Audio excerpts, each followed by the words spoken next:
Hello! The Universal Classic Monsters. Why aren't they talked about as much anymore? After all, you probably see their faces plastered on everything around this time of year. People probably know the general idea of all the monsters, so why does nobody talk about the films that those interpretations came from?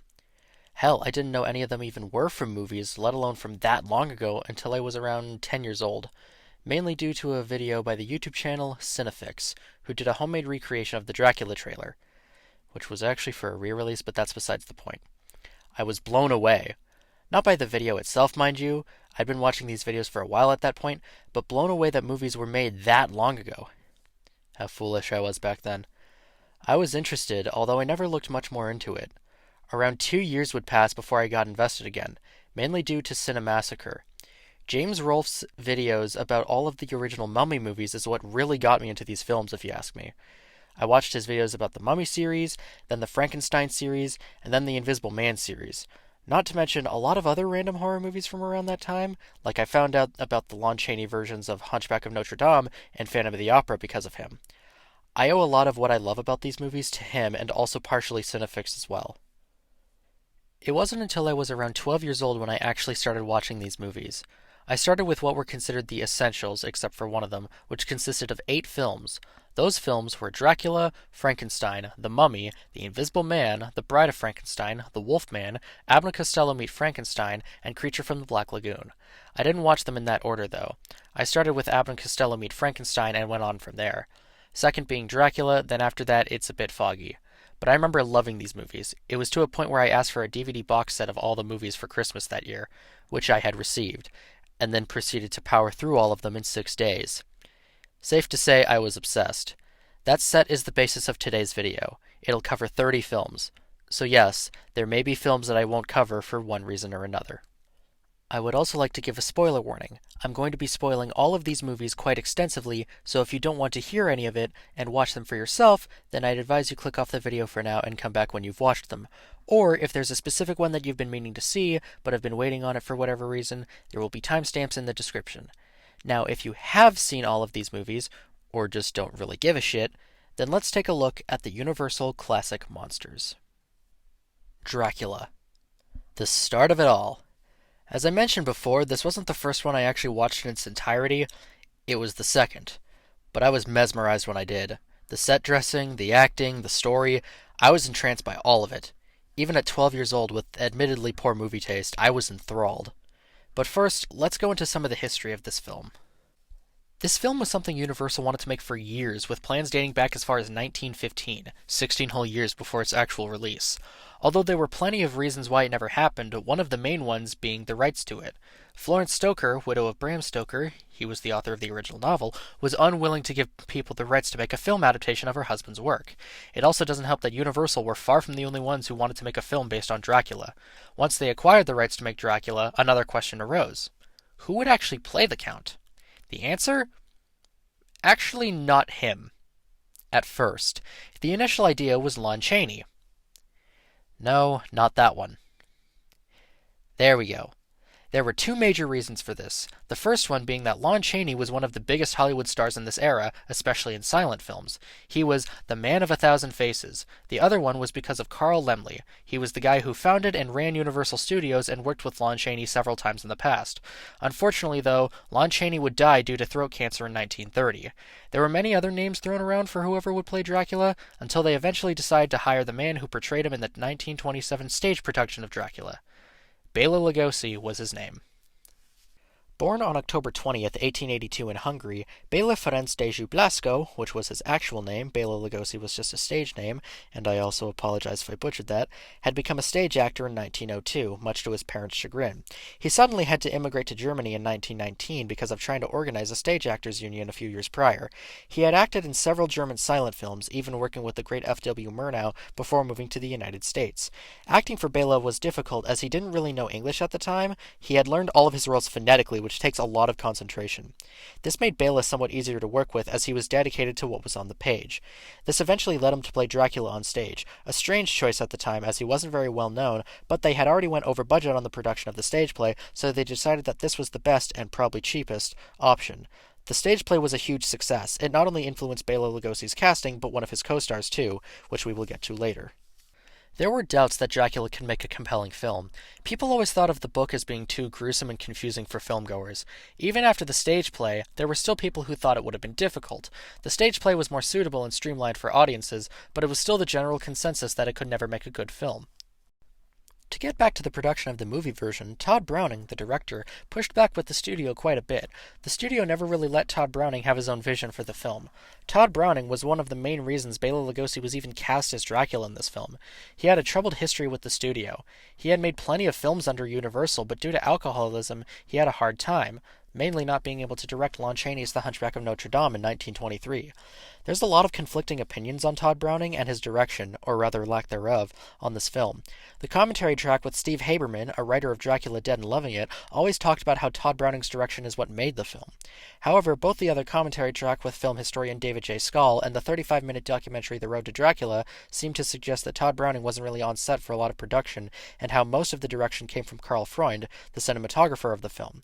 These were all stories of production by David Manners, who played Jonathan Harker in the film, and were always taken with a grain of salt. Sometimes it was also reported that Todd Browning would fall asleep on set, as he found a lot of the dialogue scenes boring and also had a hard time trying to direct them. His experience had always been in silent film, so this was very new to him. Let's get into the film itself now. What can I say? It's great! Actually, it came as a big shock to me to find out that people are more mixed on this film than I would have expected.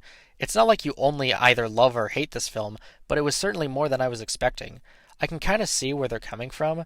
I'll just go over some criticisms I have before I just start really gushing about this film. Probably the main one is sometimes the continuity can be a little strange. Then again, there are a few contributing factors to this. One of the main ones is they actually didn't film the entire script. This is most apparent when you compare it to its Spanish counterpart, which I guess I'll give a mini review for. The Spanish version. This, as opposed to the original version, filmed the entire script and is about 30 minutes longer with considerable changes. Not just to the pacing, language, and different actors, but also with scene order and scene length. There was originally a challenge that the filmmakers on the Spanish version had, where they would review the footage of the original version, as they were being filmed at around the same time, and would be like, "We can do better than that," and would attempt that every time they filmed. Did they succeed? Depends on who you ask, but if you ask me, not really. While I don't feel comfortable calling it bad, because it isn't, far from it in fact, however, there are issues I have with it, and it's mainly due to the length and pacing. I also just can't help that all of the Spanish actors are just lesser versions of the English cast. Carlos Villarreal as Dracula and Eduardo Arozamena as Van Helsing especially. I will give credit where it's due, though, to Pablo Alvarez Rubio as Renfield. Even though I still prefer Dwight Fry as Renfield, Pablo Alvarez Rubio is undeniably better from an acting standpoint. Altogether, I give this version a 7 out of 10. I can understand why people might prefer this version, but it can never beat the original in my eyes. Now to get back to my original point.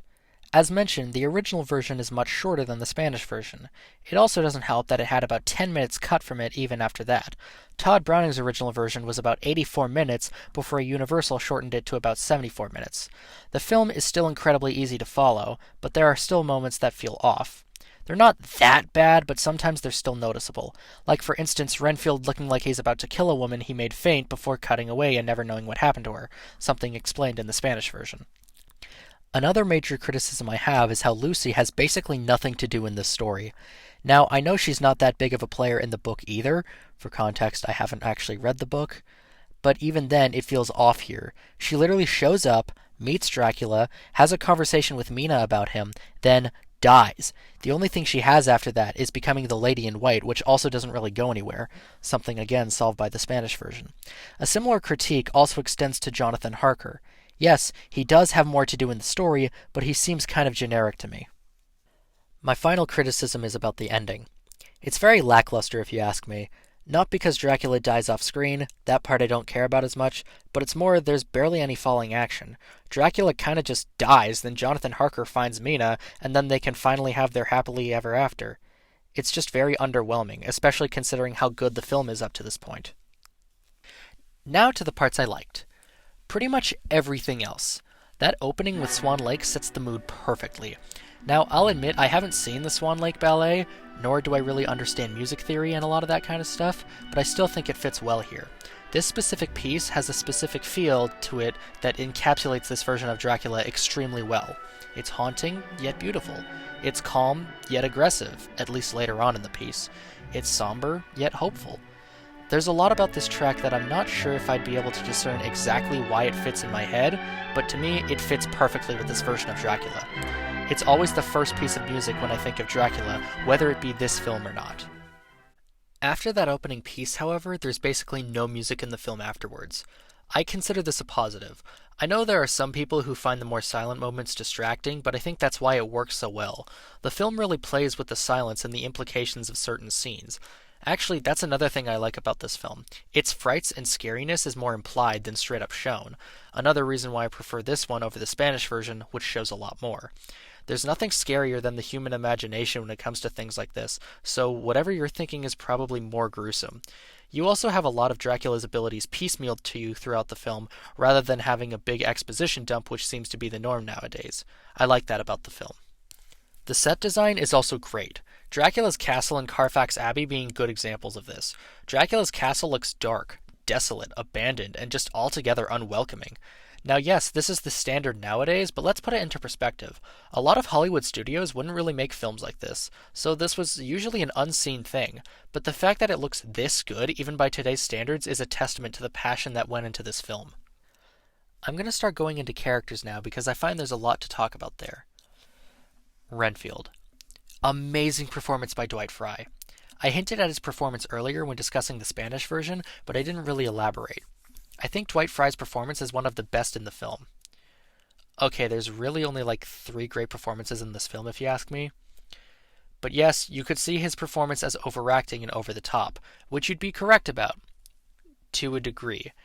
Yes, that's all the stuff people remember, but people almost never comment on the other parts of it. The reason why Renfield's insanity works so well is because of how we saw Renfield before he became loyal to Dracula. He was a pretty normal guy. After this point, you'd think it's just the insane stuff again, right? No. There are bits and pieces where Renfield seems genuinely scared for his and Mina's life. Is this him snapping out of Dracula's control, or just great acting by Renfield? Either way, it's done incredibly well. The insane parts also really work well too. Especially that laugh. It's very unique, but still unsettling in its own way. Hell, there have been stories that Dwight Frye's son would sometimes have people come up to him and imitate the laugh that his father did on this film. I think it works so well because it's not what you normally think of when it comes to crazy laughs. This isn't a Joker laugh. This is Renfield's. And I think we're all at least aware of Renfield's monologue about what Dracula promised him. It's delivered so well. His crazy bugged-out eyes during nearly the entire monologue also really works. That's another thing about this film. There's always a theme involving eyes. Dracula's eyes always seem to be highlighted for close-ups. Renfield usually has crazy bug eyes. Near the end of the film, there's when Mina is slowly going under Dracula's control, and there's the line when Jonathan Harker says, "Your eyes.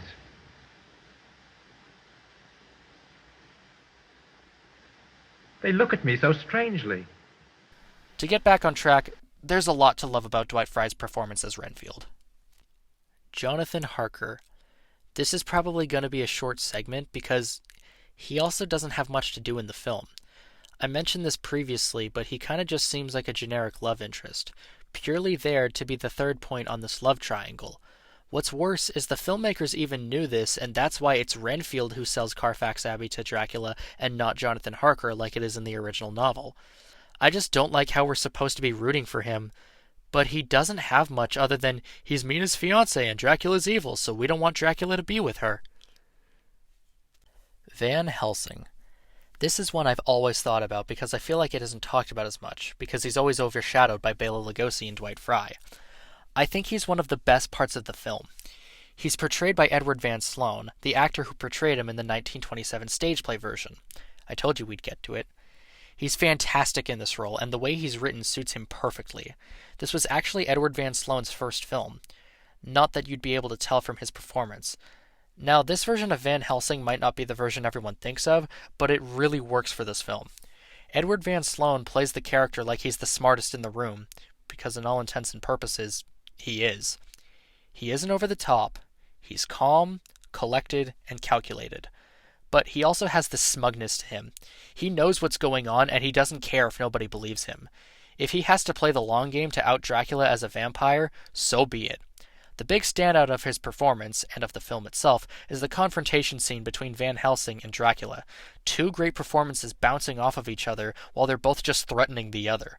The way Edward Van Sloan acts during the scene, especially with the part of him trying to resist Dracula's control, is just great. We always associate early films like this with having hammy overacting, but I always find performances like this one overlooked. Mina. Now, if I thought Jonathan Harker had little character, Mina is an upgrade? I think she's just as bland because she kinda just feels like a generic love interest for Dracula. I feel like she also doesn't have much to do until like the last 20 minutes or so. Martin. He's probably my least favorite character out of this entire film, and of course it doesn't help that he was made for the film. Martin is basically a comic relief character, which I can't stand in these kinds of films, especially since this one seems like it's trying to be serious in tone. Not only do I think he ruins the tone, but also just isn't very funny to justify it. It's just the way he's written and directed that I think clashes with what the rest of the film is going for. Dracula. Do I even need to say why Bela Lugosi is the best part of this film? There is a reason that whenever anyone thinks of Dracula, they think of Bela Lugosi, or at least the general idea of Dracula presented by this film. That's why even if people haven't seen this film, they probably know the widow's peak, the cape, the covering the face with said cape, the accent, etc. But aside from the iconography of Bela Lugosi in this film, he's also just amazing in the role. Actually, when he first started doing the scenes, he would exaggerate a lot of his movements. The reason why is because when he did the stage production, he had to over-exaggerate a lot of his movements so people at the back of the theater could still see what he was doing at such a far distance. It was with Todd Browning's direction that helped Bela break away from this. Bela Lugosi seems so comfortable in this role, and it shows. Not only had he been playing the character for basically 4 years at this point, but was also just a great actor to boot. There's so much about this performance that I feel is overlooked. I feel like no one ever really thinks of the calmer moments with him. The scenes where he's more sophisticated, just a charming, not so, young man who moved from Transylvania who has a certain way with his words and themes. There also just seems to be this aura of sadness around the character, mainly around Mina, that I definitely feel is overlooked as I find it fascinating. I'm sure you could watch this film with the lens of Dracula hates his own existence because of what he is. That's the beauty of this performance. It can be scary, but it can also be delightful. It can be sad, but cheerful. I feel like there's many things about this performance that just makes it work. Not to mention, there's just a certain atmosphere around the character. You can immediately tell when he steps into a room. Time for some random bits of trivia so I can gush about this film even more. Carla Laemmle, niece of Carl Laemmle, founder of Universal Studios, was the first person to have spoken dialogue in this film. It also coincidentally meant that she had the first speaking part of any supernatural horror talkie, at least in Hollywood. She was also the oldest surviving cast member from this film, before sadly passing away on June 12, 2014 at 104 years old. As mentioned before, the cinematographer was Karl Freund, a pioneer in the art of the moving camera and also worked on films such as Fritz Lang's Metropolis in 1927. Most of the shots of Dracula being transported to England is actually reused footage from a film called The Stormbreaker from 1925. You can tell by its sped-up look, as silent film was filmed at a slightly lower frame rate, which would look sped up if played through a sound projector. There were actually 3 versions of this film sent out.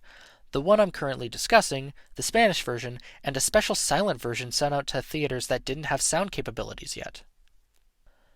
There's an alternate version of this film available with an added score by Philip Glass, who composed music for such films like Candyman, The Illusionist, and more recently The Fall of the House of Usher.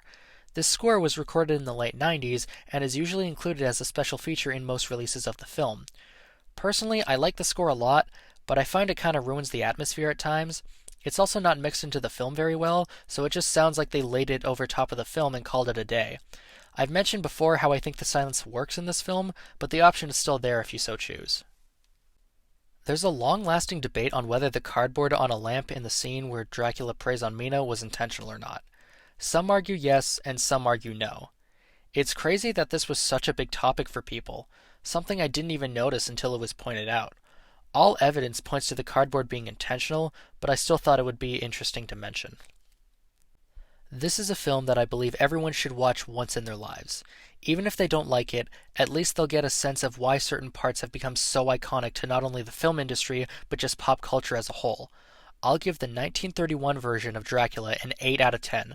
I could talk about this film for hours. I love it so much. Frankenstein. Let's be honest here, Dracula may have been the pitch, but Frankenstein was the bat that hit the home run. At least in my opinion. I first watched this around the time I watched Dracula, although I watched this one after. If I love Dracula, then I adored this one. Let's again go into the history of this film. After February of 1931, when Dracula released, Universal knew that Dracula was a hit. They thought they should strike while the iron was hot and wondered, what's the next film we can make to follow Dracula? The general consensus was Frankenstein. It was also decided that the 1927 stage play version should be the basis of the new film, especially since a similar course of action was done for Dracula. Bela Lugosi was also expected to play the monster, despite the fact he wanted to play the Mad Doctor himself, and even did a screen test with original director Robert Florey. Now here's where there are a ton of conflicting reports. Some say that after the screen test, Bela ultimately turned down the role because he didn't want to be a scarecrow over here, referring to how the monster would have been portrayed. Some say it was a decision made by Robert Florey, especially noting how he thought that Bela didn't seem very enthusiastic and didn't want to play it.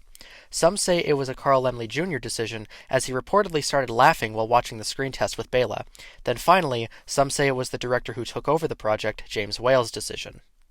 Ultimately, the story that's presented in Lugosi, the Dark Prince is he did the screen test, Carl Laemmle Jr. laughed at it, and Bela's ego was bruised, so he just started telling everyone he turned the role down, even though there shouldn't have been any reason for him to.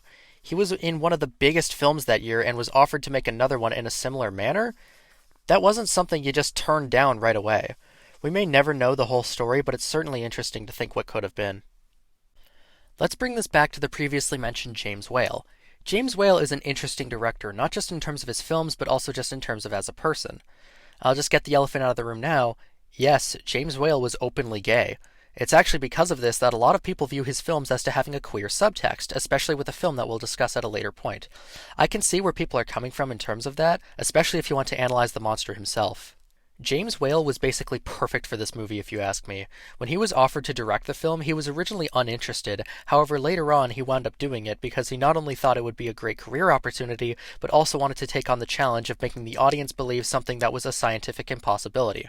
That was the one thing he obsessed over.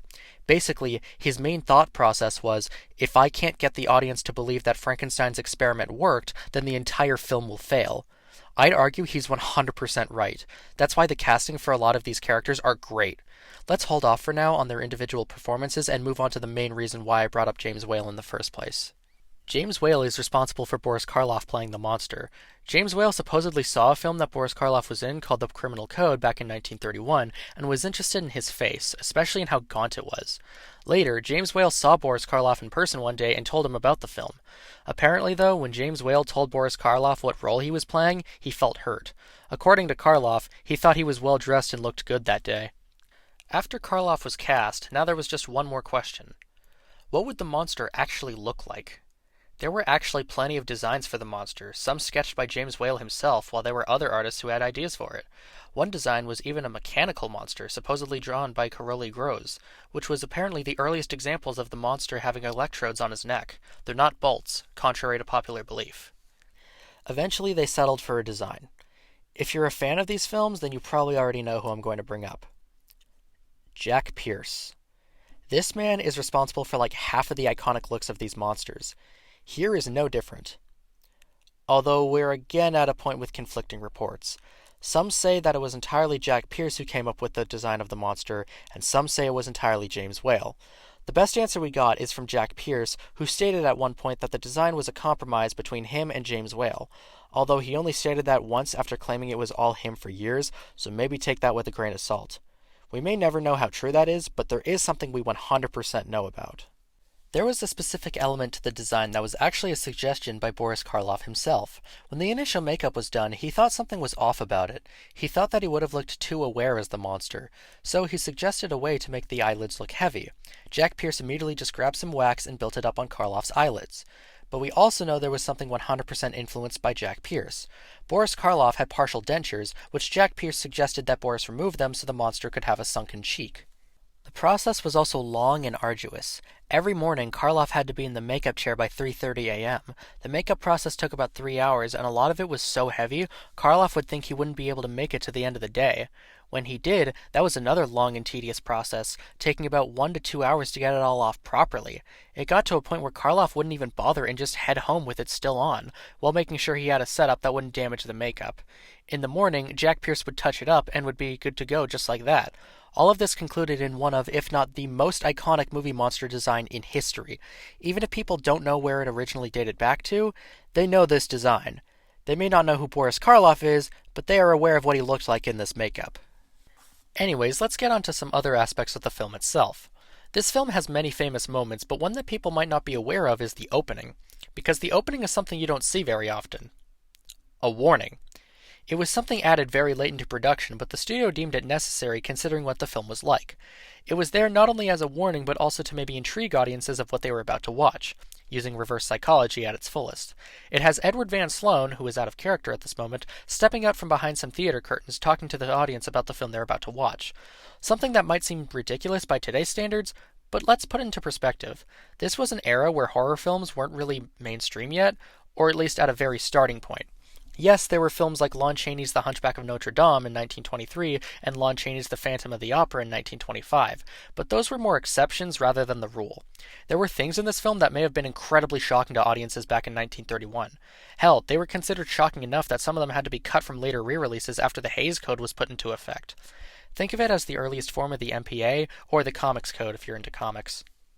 You may have not been aware that this is where it's from, but this is usually what everyone parodies when they have someone in front of some red curtains warning you on what you're about to watch.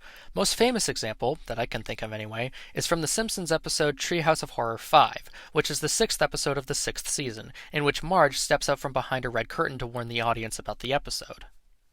This intro was also a response to the beginning of Dracula, which when it was shown to audiences back in 1931 had a similar scene to bookend the film, but rather than warning the audience, it had Edward Van Sloan trying to give one last scare where he described the supernatural happenings in the world.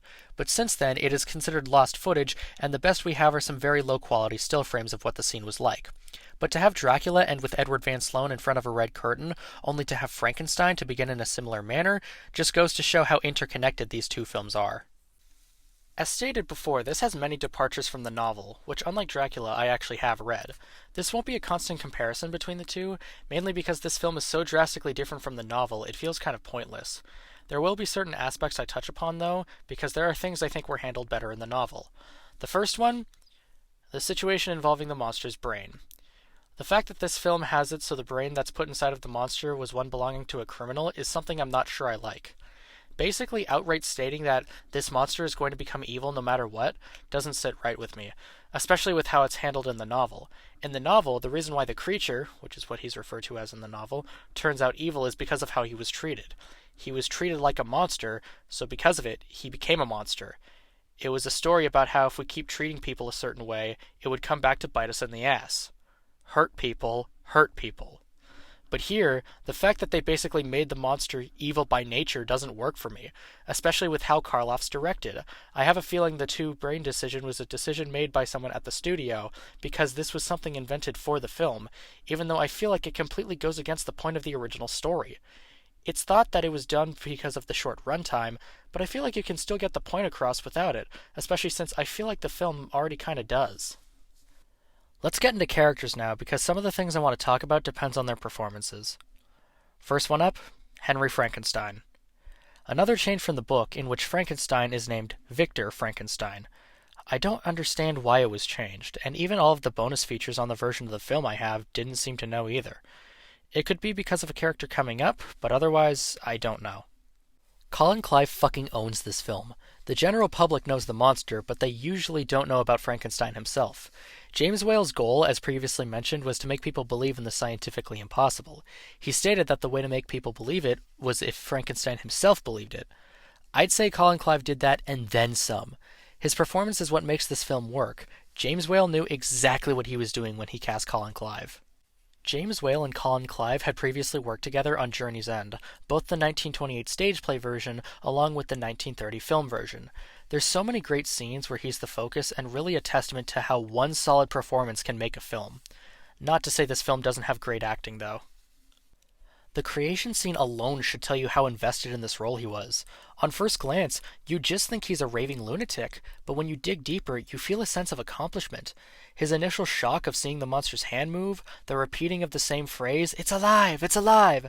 until it turns into a howl of excitement and borderline insanity, even if we'll get into why that isn't really how we should see it, to even declaring himself to know what it's like to be God. A phrase that was actually cut out of later re-releases due to being sacrilegious. That's also just a really well done scene on top of that. The setup of the scene itself is masterful, because by having other characters aside from Frankenstein, it puts the audience in their shoes. It's literally expressed in the film. Quite a good scene, isn't it? One man crazy, three very sane spectators. He's basically saying directly to the audience, I know you don't believe me, but I'll prove you wrong. This scene is also where the idea of the monster being birthed from electricity comes from. In the novel, it's extremely vague on how it's actually done. However, the electricity thing is only half true, at least in this film. I find it isn't very focused on, including in other Frankenstein films that use the same method of creating the monster, is there's another element to it. It's also with the use of a ray that is above ultraviolet rays, to use the film's own terminology. Although, we now know what those would be, being X-rays and gamma rays, but I'm nowhere near qualified enough to talk about that here. In the film, the electricity is used to harness this ray, and that's how the monster was created. The scene is also somewhat inspired by a scene in Fritz Lang's Metropolis, which I haven't seen, so I can't really comment on how accurate it is. There's also another character important to that scene. Fritz. This is the hunchback assistant to Frankenstein. Apparently this is a trope that a lot of people associate with Frankenstein, even if most people associate this trope with the character of Igor, which was probably due to young Frankenstein. Fritz was an invention for the 1823 stage play version of Frankenstein. The role is played by Dwight Frye, who also played Renfield in Dracula. This is definitely an instance of typecasting, as Fritz in this film is basically if Renfield was a hunchback and had a beard. There's one thing that I always thought was a little strange, and that's Fritz's treatment of the monster. It seems like he went from cool with it to suddenly hating it on a whim. We also don't see Fritz after the creation scene until the monster's first appearance, and he's waving a torch around and ready to set fire to him. I feel like it's again the film speedrunning why the monster is supposed to act the way he does, when the criminal brain already technically did that, didn't it? Again, I think the brain thing was unnecessary if you're going to have scenes like this, especially since Fritz was the one to grab the criminal brain in the first place. It's just a little strange. Otherwise, I think this performance is alright. I think Dwight Frye had better range as Renfield in Dracula, because in this film, he's already crazy. I also think Fritz's death is incredibly strange. After tormenting the monster, he gets killed by it by hanging. How? How did the monster not only learn what the hangman's knot was, but also how to tie it? The only explanation is he didn't. Fritz tied it and was going to use it against the monster. Yeah, good luck with that, bud. I find Fritz to be one of the weakest parts of the film. Not bad per se, just kinda there. Although I guess he was needed for the monster's fear of fire, so that's good enough, I guess. Next up, Victor Moritz. Now here's where if you know the novel it gets tricky. In this film, Victor Moritz is an amalgamation of several characters, both in names and functions in the story. The first thing that should be obvious is his name being Victor. As previously stated in the novel, Frankenstein's first name is actually Victor. The second name base is from Justine Moritz, who was a maid in the novel. She was falsely accused of one of the creature's crimes. However, in terms of function in the story, he's more based on Henry Clerval, who in the novel is a longtime friend of Frankenstein. So yes, they named this guy Victor and Frankenstein Henry when there wasn't much reason to.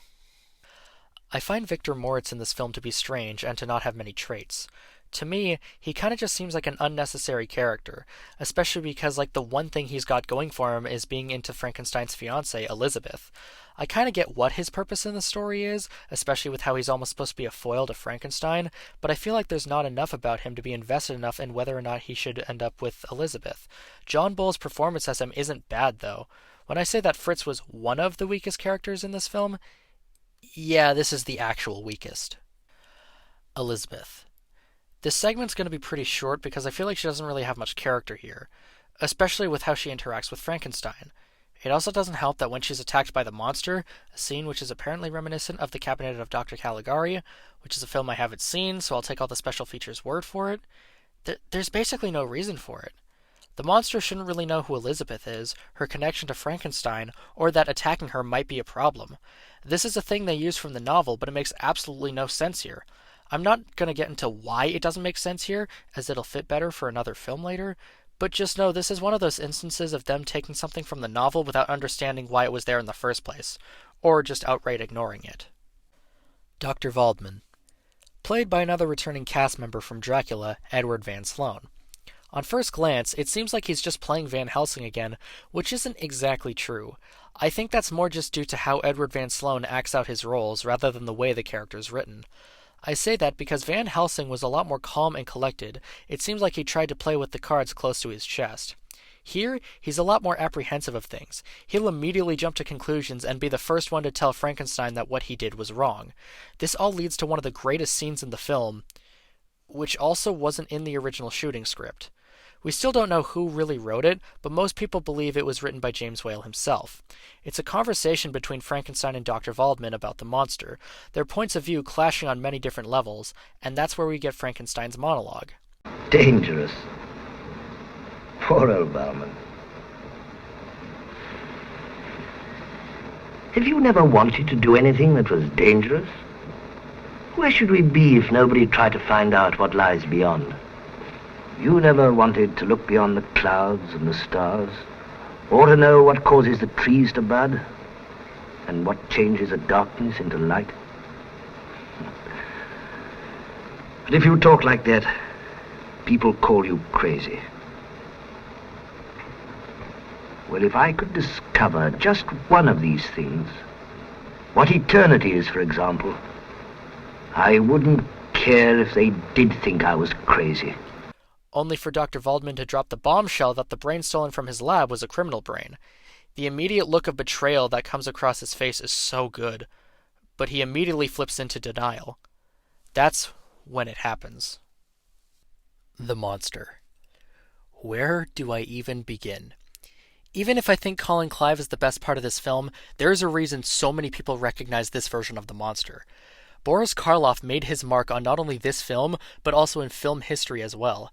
His first appearance is a bit odd, but still great and suspenseful. When Frankenstein and Dr. Waldman are talking, the monster opens the door. He walks in backwards. A bit strange, but okay. There's a close-up of the back of his head, and there's that slow turnaround.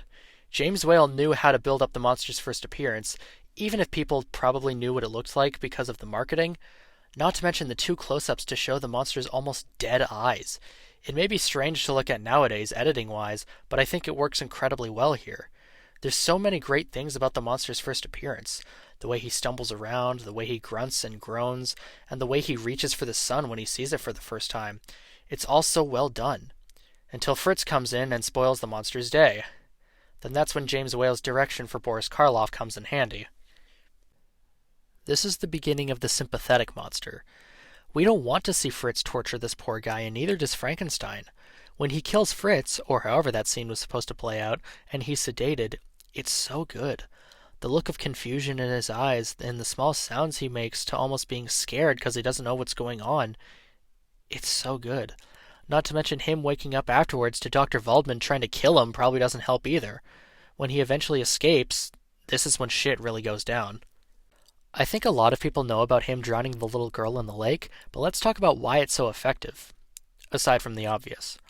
When the monster meets Maria, which is the little girl's name, she isn't afraid of him like everyone else was. Which was also true for the actress in real life. When she first met Karloff in the makeup, she asked if she could be driven with him to set. Anyways, they start hanging out with flowers in their hands. A little detail I love is when she gives him some flowers and he holds her wrists. I bring this up because this is probably the monster seeing the lack of stitches on her wrist, unlike his. She wasn't like him. They start throwing the flowers in the lake, and they float. When the monster runs out of flowers, we all know what's next. This scene is so powerful because the monster accidentally killed the only one who wasn't afraid of him. Karloff initially didn't want to do the scene, and even asked James Whale if they could change the method on how Maria dies. But Whale stuck to his guns, and we got the scene we got. This leads to the climax with the monster and Frankenstein. The confrontation itself is pretty good, even if I feel like it could have felt more impactful. Then, when he knocks out Frankenstein and brings him to the old windmill, it goes extremely dark. The windmill was originally from an earlier draft of the script in which Frankenstein's experiments happened at this windmill, and the monster brought him back there because that was the one place he considered safe. This was later changed to just be Frankenstein's castle, but they kept the monster taking him to the windmill for some reason. I love this scene because of how it ends. The angry village mob, which is a trope also associated with this film, burning the building with the monster and Frankenstein inside of it. The monster throws Frankenstein off, with him landing on one of the sails on the way down, and the monster burning alive. He was killed by the one thing he was afraid of, trapped under some rubble, crying for help. But no one listened. They wanted the monster dead. This monster didn't ask to be created, and he was punished through no fault of his own. Everything involving the monster in this film is so interesting to look into. Like 1, Karloff not being invited to the premiere, probably to keep the identity of the monster a secret, or how the opening credits of the film don't even credit Boris Karloff. He's just credited as a question mark. However, he is credited properly at the end of the film. There's so much to love about this film. There may have been parts where I sounded like I disliked it, but those are more nitpicks if you ask me. I'm going to go into some random facts like I did with Dracula. Boris Karloff's real name is William Henry Pratt. A lot of the set design and cinematography was based on German expressionist films, which makes sense considering the Frankenstein novel is based in Germany. James Whale wanted to set this world in an almost fantasy-type setting. That's why there's more modern electrical equipment, but there are still things like public hangings. Due to the ending of this film with the monster and Frankenstein in the windmill, Boris Karloff had to get 3 different back surgeries throughout his life because of how heavy Colin Clive was. I'll give Frankenstein a 9 out of 10. A truly phenomenal film that I also believe should be viewed by everyone, especially since I'd argue it's more iconic than Dracula. But let's be honest, these two are basically the perfect double feature. The Mummy. As I've stated previously, James Rolfe's reviews on these movies is what really got me into these films. But I'll be honest, it's not one of my favorites of the Essential collection. I feel like there's many reasons for this, but for now, let's look into the making of this film. Off the height of Dracula and Frankenstein's success from the previous year, Carl Laemmle was looking to make another horror film, as that was what the studio started becoming known for. They had decided on a film based on a mummy, as this was shortly after the 1922 discovery of King Tutankhamun's tomb and its supposed curse.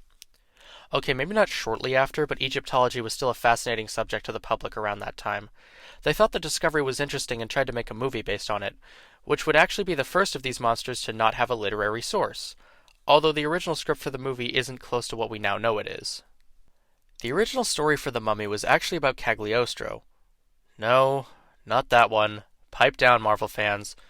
An interesting fact about this original screenplay is it was actually written by a woman, although later on it was heavily revised by John L. Balderston, who helped adapt both Dracula and Frankenstein the previous year.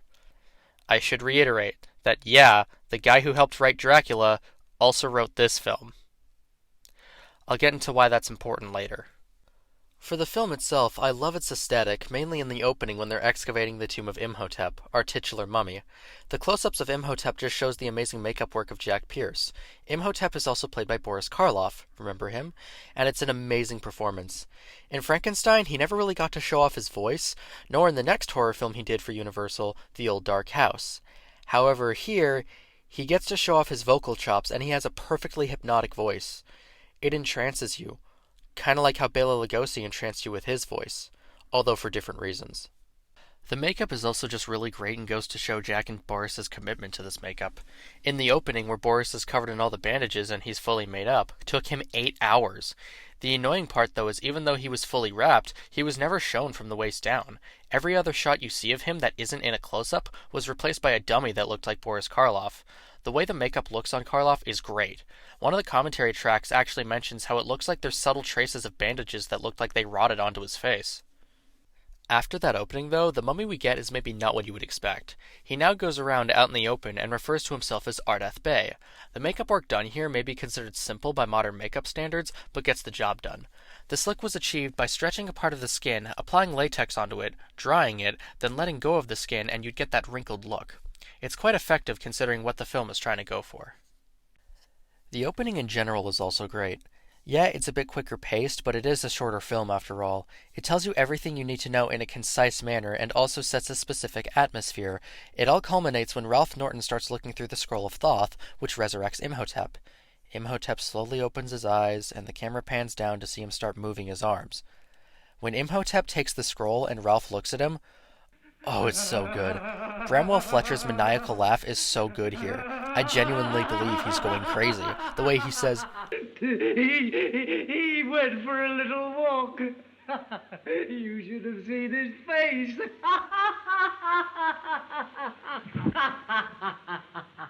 is so good.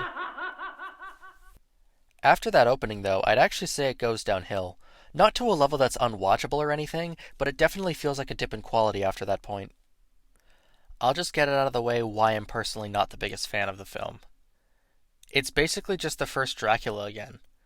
Not only do I think it's just Dracula again, but a far lesser version at that. Not only are general story beats and characters very similar, but even the casting is the same. There's plenty of reasons why, but for now, I'll hold off on the characters. The first thing is both films start with Swan Lake. Here's the thing, it worked so much better in Dracula if you ask me. Not to mention, I'm pretty sure it is literally the same recording that they used in Dracula. I say that because the version that's in Dracula is actually a slightly modified version from the original. And guess which version is in The Mummy? Yep, it's the modified version. The second thing is Dracula and Imhotep may have different goals at first, but they seem to share one by the end of the film. Dracula's goals originally was just to move to England and feed on more people, but later on grows a connection with Mina. Mina is now his priority and his love. Imhotep's goal is the same throughout the film, but his goal is to be with Ankhsenamen, no matter who gets in his way. When Imhotep meets Helen Grosvenor for the first time, he realizes who she is and makes his mission about her. You could view both characters' missions as being about love near the end. The third thing is Dracula and Imhotep's abilities and weaknesses. Okay, one shared ability and a similar weakness. That one shared ability is a form of hypnosis and being able to have people under their control. That similar weakness is Dracula's being a cross and Imhotep's being an Ankh, both of which represent something similar in their respective religion and or culture. Okay, there's much more nuance than that, I'm just boiling it down to make a point. The fourth thing is both Dracula and Imhotep have a heavy emphasis on their eyes when it comes to close-ups. They both have close-ups where their eyes are brightened significantly, usually as a sign of their hypnotic abilities. There's more, but I feel like I need to go into individual characters for it. Helen Grosvenor, or Ankhsenamen, the main love interest. She's played by Zita Johann, who is an interesting person to say the least. She's the reincarnation of Imhotep's love, Ankhsenamen. Whenever she's just supposed to be Helen Grosvenor, she feels pretty bland. But when she's playing Ankhsenamen, that's when it gets interesting, especially near the end of the film, when rather than trying to have an internal battle between the two, it's just full Ankhsenamen. I feel like there isn't much more to her character than that, though. Dr. Muller, played by Edward Van Sloan, who also played Van Helsing in Dracula. He's essentially the Van Helsing of the story. In fact, they're almost the damn same. They're both believers of the supernatural, and both figure out who the monster of the movie is. In Dracula, Van Helsing figures out that Count Dracula is the vampire, and in The Mummy, Dr. Muller figures out that Ardeth Bay is the mummy. Edward Van Sloan plays them in basically the exact same way. At least with Dr. Waldman, he played his role a little differently. This isn't just typecasting, this is basically the exact same character. Frank Wemple. This one is even more egregious than Dr. Muller. Not only is this role played by David Manners, who also played Jonathan Harker in Dracula, there's little to no difference between the characters. Both characters are the third point on the love triangle in their respective films. There's also very little character traits between characters other than, "Oh, look how beautiful this woman is, I'm so in love!" Also a shared thing between Dr. Muller and Frank Wemple, they're responsible, to a degree, for Imhotep's defeat. Same with how in Dracula, Van Helsing and Jonathan Harker are responsible for Dracula's defeat. Or just Van Helsing, as he's the one to stake Dracula. Imhotep, or Ardeth Bay.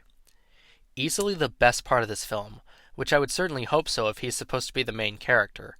I've mentioned his motives and power set, but let's talk more about Boris Karloff's performance. Every time he's on screen, there's almost a sadness hiding behind his every expression. He truly wants to be with his long-lost love of Ankhsenamen. I also love the way he moves in the role. I know it sounds strange, but seriously, his body language and the way he moves fits the role pretty well. I just wish this performance was in a movie that tried to be something different. I mentioned before how the writer for Dracula was also the writer of this film. I feel like he subconsciously wrote this film to be more like Dracula. At least I hope it was subconscious, because otherwise that makes this even more egregious. I should also mention that this film's director was Karl Freund. He was the cinematographer on Dracula and was said to help ghost direct for Todd Browning at points, so it makes sense here. There are things that are great because of his direction, though. He was the one who asked that this film be scored. Oh yeah, I forgot to mention, this film has a score. Kinda. See, it's not like how most film scores are done nowadays, even how the 90s Philip Glass score for Dracula was done. It's a lot more sparingly used, mainly for scenes of Imhotep killing people or for the flashback scene. It's still pretty much silent, like how Dracula and Frankenstein was in terms of music score. Because Karl Freund was also the director, he also had a lot more control over where the camera would go. That's another great thing. The shots in here are amazing. He always knew exactly where to place the camera and where to move it during a scene. Here's some random fun facts. This was the first time Boris Karloff was billed as Karloff the Uncanny in advertising. Zita Johann didn't get along with Karl Freund very well. This was the first of these movies to have the Universal logo. Imhotep's backstory was meant to be piecemealed throughout the entire film, rather than just all at once. Speaking of which, that entire backstory scene was actually shot at 18 frames per second, which was the standard for shooting silent films. However, the rest of the film was shot in 24 frames per second, meaning it looked sped up when played. The backstory was also acted like a silent film, with a lot of physical overacting. That scene was also meant to be longer, with scenes showcasing the reincarnations of Ankh-Sanamen before Imhotep's resurrection. The original working title of this film was just Imhotep. I don't hate this movie, to be clear, although I think because of its similarities to Dracula, I find it a frustrating rewatch. There are, however, enough things about it that make it worth it in the end, if you ask me. I'll give The Mummy a 7.5 out of 10. In March of 1933, there came a film that was revolutionary, and you could argue that it still is to this day. King Kong. It showcased amazing special effects. In fact, it actually won an Academy Award for special effects. It pioneered a lot of new techniques that are, to a degree, still being used to this day. However, that film is not something that I will be discussing today, especially since it was done by RKO and not Universal. So why did I bring it up then?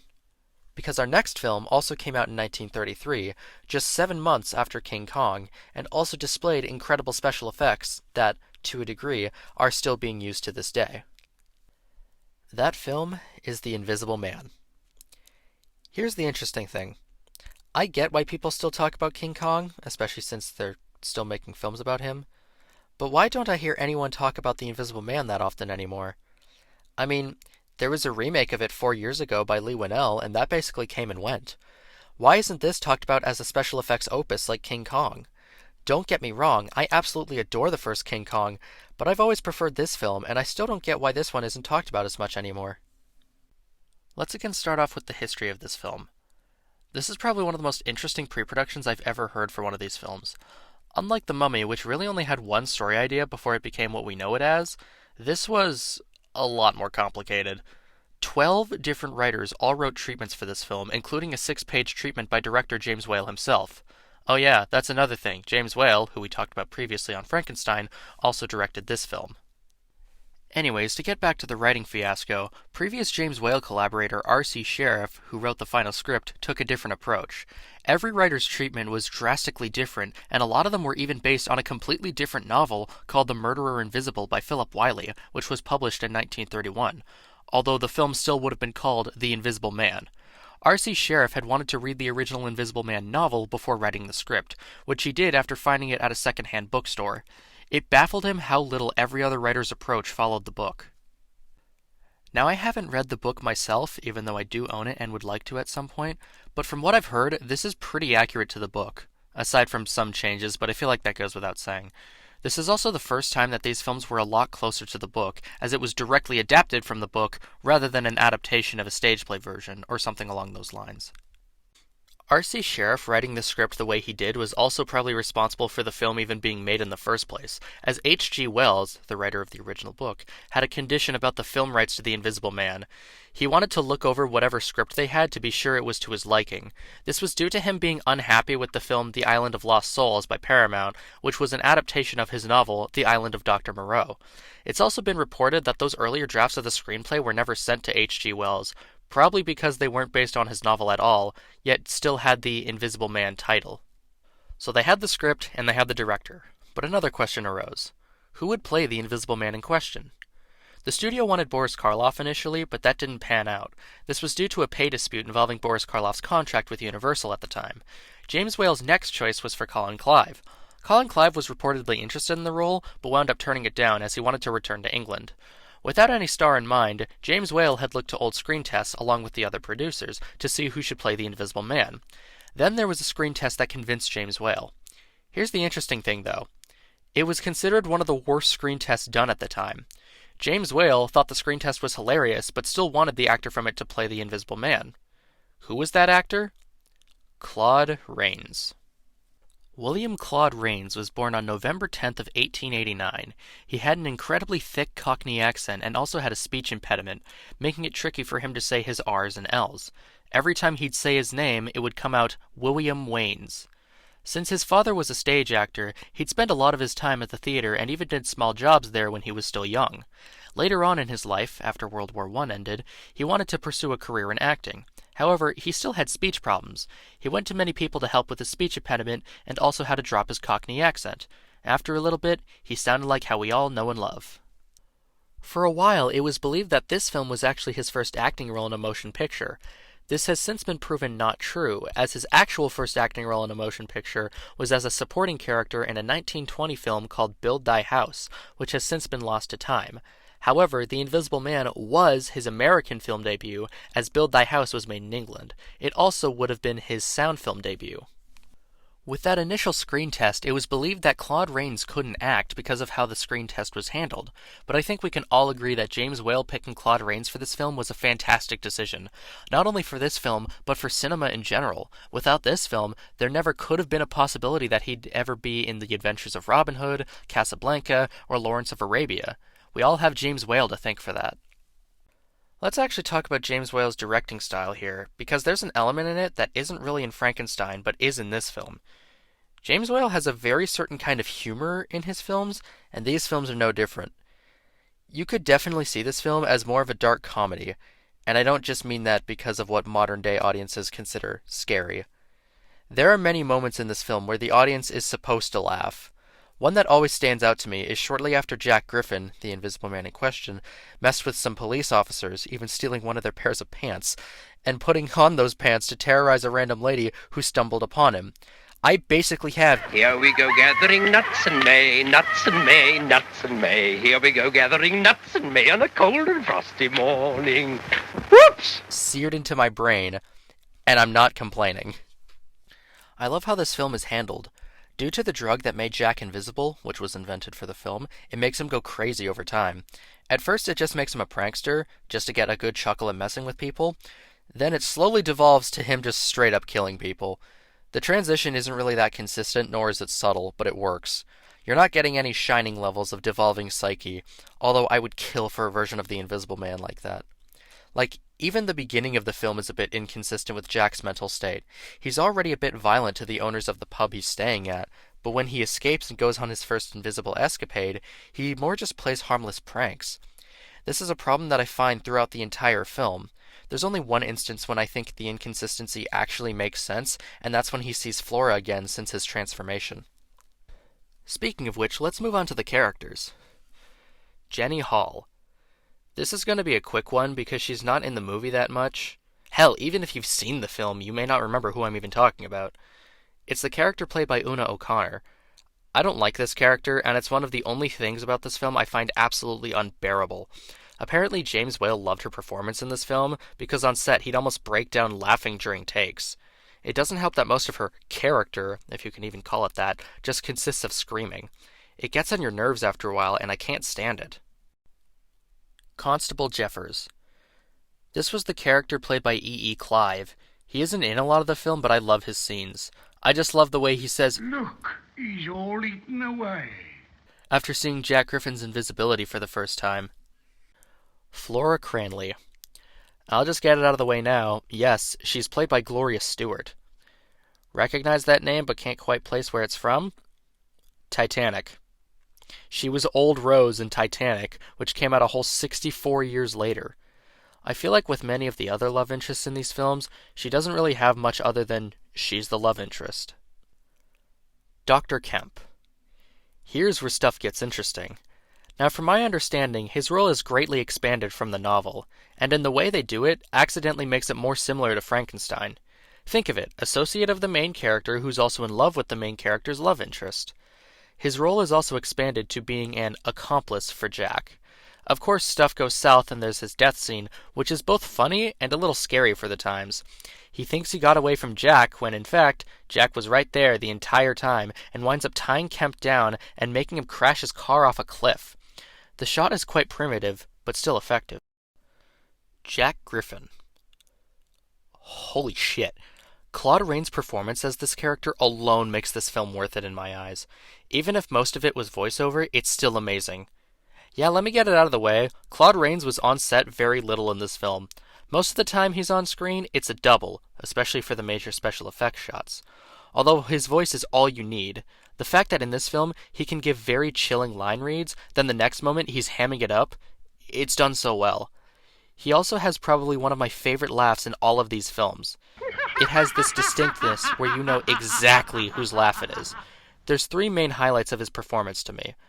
The first is when he fully reveals himself to be invisible. The second is when he tells Kemp about his plan to cause chaos. The third is his monologue to Flora that showcases how far the monocaine has affected his mind, along with his body. It's a performance I never forgot, ever since I first saw this film. This film just works so well with James Whale's direction, and there's plenty of other things I love about it. Like, when Jack first walks through the pub doors, not only does it go dead quiet with everyone looking at him, a scene that I think went on to inspire another Universal film that I'll talk about later, but also has a similar establishing shot to how the monster was introduced in Frankenstein, with 3 zoom-ins on his face. Or how everyone's raving about the Invisible Man and how he might bring chaos into their homes with the close-ups of doors and windows being shut and locked, only to cut to Jack just peacefully sleeping. It's great stuff. There's some other weird stuff, like how the last 7 minutes of the film has music for some reason. The Mummy also had music throughout the film, but that's just it. It was throughout the film. It was used more sporadically, unlike here where the last 7 minutes have it for some reason. I mean, it's fine enough music, it's just odd. Alright, I've been beating around the bush for long enough. Let's get to the special effects.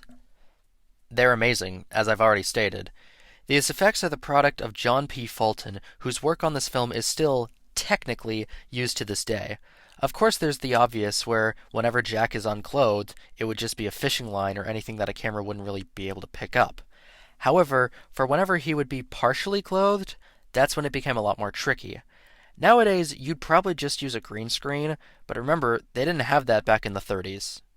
Although the technique they did use was something extremely similar. Any parts that were supposed to be invisible were covered entirely in black velvet. It would then be shot against a black velvet backdrop, which would then be imposed into the original shot. The most challenging shot was when Jack takes off his bandages in front of a mirror. There had to be 4 different shots put together, the first one being Jack himself, the second one being Jack's reflection doing the same thing, the third one being the background, the fourth one being the background reflected on the mirror. John P. Fulton has stated that it was the hardest effect shot he'd ever done. A lot of the other special effects aren't bad either. The miniature train that Jack derails is a pretty good one, and obviously the miniature car like I mentioned previously. Another shot that was pretty well done was the end when Jack is walking through the snow. It was fake snow on a wood platform with cutouts of feet. They were pulled by a rope which would make the cutouts drop one by one. However, they're actually more like boot prints rather than footprints, but that's one of those things you probably don't think about much. There's also the very end where Jack becomes visible again. It's done through a series of cross dissolves to finally show Jack's face, which is actually Claude Rains himself. Speaking of the ending, it's actually one of the few of these films that I would say has more of a downer ending. We were hoping that Jack could find a cure, but unfortunately he dies to a gunshot wound. I just love how much of a downer it is. This is one of my favorites of these films, and it's another one that I think should be seen by everyone at least once in their lives. I'll give The Invisible Man a 9.5 out of 10. Great film. It's very rare that a sequel is equal or even surpasses the original in terms of quality. Empire Strikes Back, Terminator 2 Judgment Day, Aliens, Spider-Man 2, The Dark Knight, and Superman 2 are the only ones I can think of. But there's one that I find isn't used as an example, though, which is strange because it definitely has some major iconography. That film is The Bride of Frankenstein, a film that surpasses the original in many ways. Although that's not what I thought when I first watched it. I originally thought it was good, but not better than the original. It wasn't until later when I rewatched it along with the first one and realized how much better it actually was. You know how I said that Dracula and Frankenstein were basically the perfect double feature? I feel like that's more applicable here. Although that might be cheating considering Bride of Frankenstein takes place only minutes after the original. Yet in those few minutes, a lot has changed. There's not a single mention of Victor Moritz, Dr. Waldman, or Baron Frankenstein anywhere. Actually, because there's no Baron Frankenstein, that also means the ending of the last film is only partially canon, which makes sense as it was a tacked-on ending that the studio forced into the film.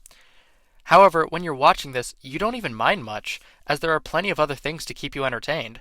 It's interesting how this film handles continuity. Obviously, the previously mentioned characters are gone, but it also has amazing continuity when it comes to the monster.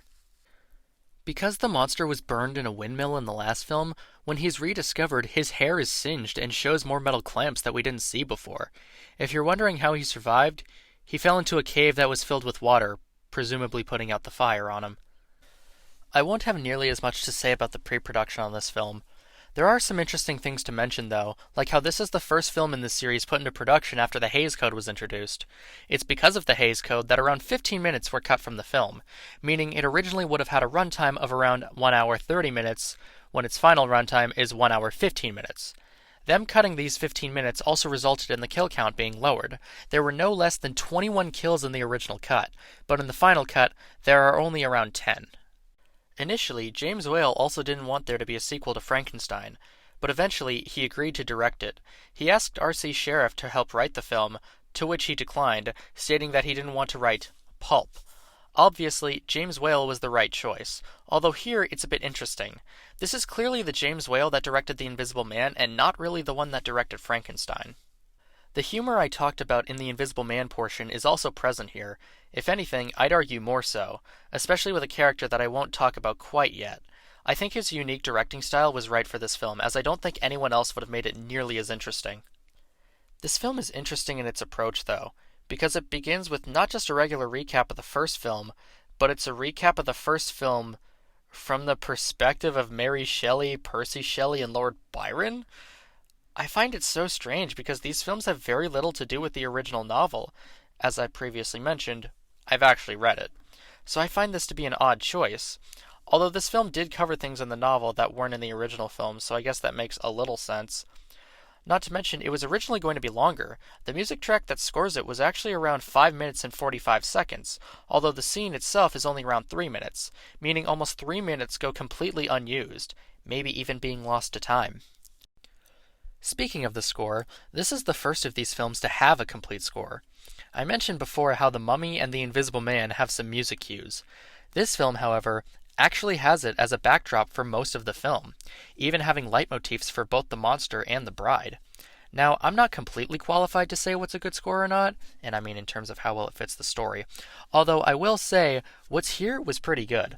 You're probably going to have to get over how compressed it sounds, though, as orchestral recordings from those days were, let's just say, not the greatest, or recording in general, for that matter. The score was composed by Franz Waxman, who you may know more from his Oscar-winning work on Sunset Boulevard, 1950, and for his work in Alfred Hitchcock's Rear Window. Gonna go into characters again. Hermit. That's how he's credited, but most people usually refer to him as the Blind Man, and I will be doing the same as that's what I've always called him. I'm bringing him up first because of the obvious. For the people who have seen this film, this is usually one of the main things they'll remember. It's also something usually used in other adaptations of Frankenstein, while the scene with the blind man is actually something based from the book. It's a much different way of going about it, though. I just think it's a great scene. mainly because of his interactions with the monster. He had felt incredibly lonely, and the monster just suddenly came into his life.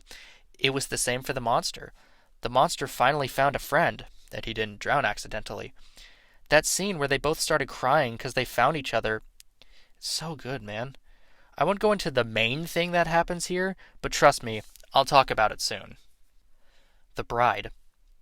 You may be asking, why are you covering her so soon? It's because she honestly isn't in the film that much. Even though the film is literally called The Bride of Frankenstein, she's only in it for the last 5 minutes.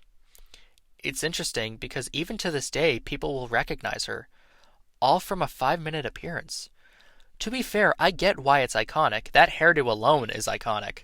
It was achieved by having what was basically a metal cage in her hair, which made it stick up like that. She's played by Elsa Lanchester, who also played Mary Shelley in the beginning of the film. The interesting thing is that both times they show the credits, she's never credited as the bride. Both times it's just a question mark. The first film did something similar with Boris Karloff, however, they actually did reveal his name at the end. It's something I still find interesting to this day. Dr. Pretorius. Some backstory first. He was originally going to be played by Claude Rains before he turned down the role. Ernest Thesiger was cast instead. Dr. Pretorius is probably my favorite non-monster character in all of these films. He's the perfect kind of weird in my eyes. Just the way he talks definitely leaves an impression. My favorite is when he's talking about the little people he grew in jars. I also love when he meets the monster for the first time. Oh, I thought I was alone. Good evening. Is so perfect. Not to mention, it comes after him drinking to a skeleton? He's just great. Not to mention, he delivers one of the most iconic lines in any of these films, even becoming the title for the biopic about James Whale. To a new world of gods and monsters. Something else I love about him is just how basically everyone agrees that he's gay, or at least implied to be gay. Apparently, even the novelization of Bride of Frankenstein makes that more clear. The monster. Yeah, he's getting his own section again. Basically every other character either isn't important enough to mention, or is a recurring character and they haven't really changed.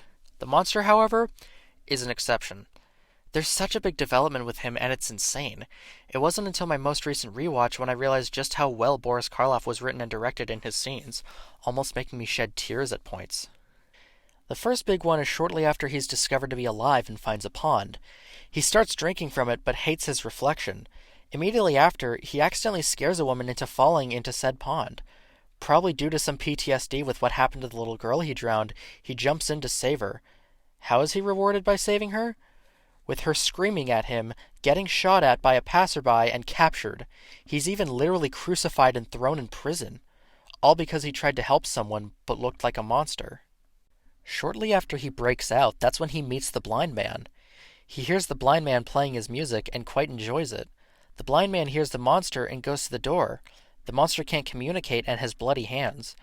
I love how when the blind man grabs his hands to let him inside, the monster recoils and growls, because every time before that, if someone touched him, it was to hurt him. It's almost like a stray cat or dog. I love the moment when he realizes he can trust the blind man. This is when the next big development happens. The monster is taught how to speak by the blind man. Initially, Boris Karloff was against the idea of the monster talking, and apparently so is everyone else on the DVD extras for this film. I respectfully disagree. Not only is it more accurate to the novel, in which the monster is much more well-spoken, but I find from Frankenstein's point of view, it makes the monster seem more threatening. Now he can have full conversations with the monster. Not to mention, the way that Karloff speaks in this role is quite fitting. He sounds like he only learned how to talk yesterday. Because he kinda had. Anyways, to the end of the blind man scene. He's learned a few phrases and is expressing his distaste for fire, probably from actual PTSD. Then that's when the two villagers walk in. Everything goes to shit. The monster instinctively growls because he can't quite trust other humans yet. When they start trying to fight him, he gets separated from the blind man. The only friend he's actually had for more than 5 minutes, he's now lost. From no fault of his own. This leads him to a crypt. This scene where he sees one of the uncovered bodies and waves his hand over their face and just whispers, "Friend?" is just so heartbreaking. That's when he runs into Dr. Pretorius. I will say, I find it strange how much the monster is able to carry the conversation, because beforehand, we'd really only heard blank good and blank bad. Now, he's giving full on monologues about who Frankenstein is and how he hates his own existence. It's a bit jarring, but not really enough to take me out of the film. The pure joy on the monster's face when Dr. Pretorius tells the monster he can help create another like him, a woman, the monster just wants a friend, and if he has one that looks like him, even better. This comes to a head when they put their plan into motion to blackmail Frankenstein into helping create the bride. This is also something adapted from the novel, where the monster asks Frankenstein to create a bride for him. However, in the book, Frankenstein pulls the plug at the last minute. The monster, in retaliation, kills Frankenstein's wife. This is what I was referring to in the Frankenstein portion when I said that the monster attacking the wife made more sense in the novel. In this film, he doesn't fully attack nor kill Frankenstein's wife. The whole creation scene for the bride is tense, as a lot of techniques Frankenstein's never done before because he's working with some of Pretorius's methods. The music has this pounding sound that emulates a heartbeat, and a heart is what's super important in the scene. It also doesn't help whenever the monster would come in and yell at Frankenstein for trying to rest. They also have an assistant named Carl, who's played by Dwight Frye. Yeah, remember how I said this film was loose with continuity? Anyways, this all comes to a head when the bride is about to be created and the monster gets fed up and kills Carl. However, the creation was a success. Dr. Pretorius announces, The Bride of Frankenstein. I find this next scene to be quite heartbreaking. When the bride first sees the monster, she screams. She's scared of him. When Frankenstein and Dr. Pretorius go to sit them down and the monster starts caressing her hand, you almost think it's going to work out. However, she recoils and screams again. The way Karloff delivers the line of, She hate me, like others. His life had been filled with nothing but pain and misery through almost no fault of his own. Jeez, I sound like a broken record. Everyone thought he was scary and hunted him down. Even the friend that was specifically made to be his friend was scared of him. When this happens, the monster had had enough. He lets Frankenstein go, showing him mercy, but he forces Pretorius to stay. Before he pulls the lever that will blow up the castle, he says, We belong dead. Killing Dr. Pretorius, the bride, and himself. He stated before that he hated living, so it only makes sense. I think Karloff's performance in these two films is so tragic, especially this one where it's just misery and pain and more pain. The way James Whale directs Karloff here really makes you feel bad for the monster. I'm glad after this most recent rewatch I was able to appreciate more of these details. It's truly a tragic story and it pains me that it's all but ignored in popular culture. I'll give The Bride of Frankenstein a 10 out of 10. This film is fucking fantastic and I think everyone should watch it at least once. I know I've been saying that a lot, but it's true. Werewolf of London. This is the first surviving werewolf film, meaning that it wasn't the first werewolf film ever made. Not even close. However, it is the first to actually survive and hasn't been lost to time. How is it? Fine. It's perfectly average. There are things I like and things I don't like about it. This also may not be the type of werewolf film you would expect. That wouldn't come until later. The only thing about this film that you would expect is the werewolf transformation happening every full moon. Otherwise, it's not like anything you'd expect. There's no silver and there's no wolfsbane, although there is a different kind of plant here. Actually, let me go into that because it's quite important for the film.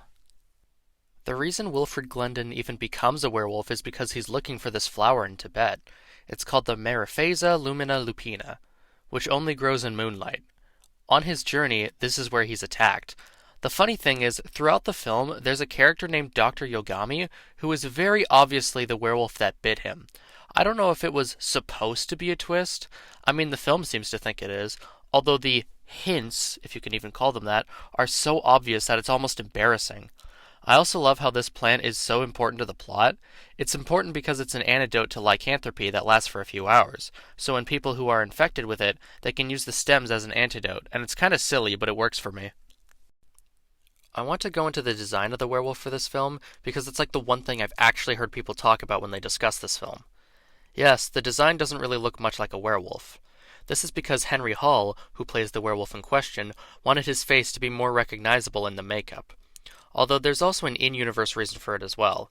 It's explained that the werewolf has the worst qualities of both man and wolf, so it looks more like a human-wolf hybrid, rather than leaning more human or more wolf. It's almost both. I should also mention the transformations. They're okay. The first one, if you can even call it that, is when Wilfred puts his hand under the lamp, which acts like moonlight, that's lighting the flower, and his hand starts growing hair. I actually kinda like it. It's a cool way of showing it. Although I don't understand why the rest of him isn't affected, especially since it looks like it lights the entire room, but whatever. The second time, which I feel you can call an actual transformation, is certainly ambitious for the time, but not in execution. The way it's done is with a shot with no one in it. It's moving to the right for when Wilfred will be added in later. Every time Wilfred passes a post in the foreground, more makeup is applied to his face. I notice there's these jagged edges around him whenever that happens, and it takes me out of the film. Like I said, it's ambitious for the time, but not in execution. The third one is actually my personal favorite. It combines a lot of techniques. The first part is a filter being applied to the camera to make it look like the hair is gradually growing on Wilfred's face. A similar effect was used in the 1932 Dr. Jekyll and Mr. Hyde. It then pans down to Wilfred's hands and shows they're already completely covered in hair. It then pans up with a not-so-subtle cut to his face looking more wolf-like, only for one final cross-dissolve to finish the transformation. The fourth one is similar to how later movies would do it, just a series of cross-dissolves to get to the final look. I'm not really going to go into characters here, as I don't find them to be that interesting. The closest I have is a line that was probably supposed to be a throwaway when it's explained that Paul, an old friend of Lisa's, proposed to Lisa, Wilfred's wife, when she was 6 and he was 12. I don't think I need to explain what the problem with that line is. It also doesn't help that he is actually in love with her and even tries to make a move on Lisa when she's still married to Wilfred. There's one last thing that I'd like to mention because it's hilarious. When Wilfred is dying on a stairwell, he starts speaking in full wolf makeup. It comes from basically nowhere and it's extremely funny, even though it's supposed to be sad. Anyways, I'll give Werewolf of London a 6.5 out of 10. It's really something you watch for the novelty of it, but not for much else. Dracula's Daughter. This film takes a very similar approach to The Bride of Frankenstein, where it only takes place minutes after the first one. However, a major difference is Bride of Frankenstein actually improved on the previous film. This one does not. The only returning character from the first Dracula is Edward Van Sloan as Van Helsing, even though he's credited as Von Helsing for some reason. He's also easily the best part of the film. Even though this came out 5 years after the first one, he still plays it as if it's the same production. It feels like nothing has changed, even though he's obviously aged. I'd also like to talk about Maria Zaleska, Dracula's daughter in question, because it's an incredibly strange situation. Here's the thing. I don't buy that she's Dracula's daughter. I genuinely think this film may have worked better if she was just another vampire because it doesn't make a lot of sense to me. I know this is a common question for retcons, but if she's always existed, then why was she never mentioned in the last film? We also get little to no backstory about her. We just know that she's a vampire and is apparently Dracula's daughter. There's also moments when she tries to imitate Bela Lugosi, and it just doesn't work for me. There's also one callback to the first film, and it feels so forced. Thank you, I never drink wine. See how forced that feels?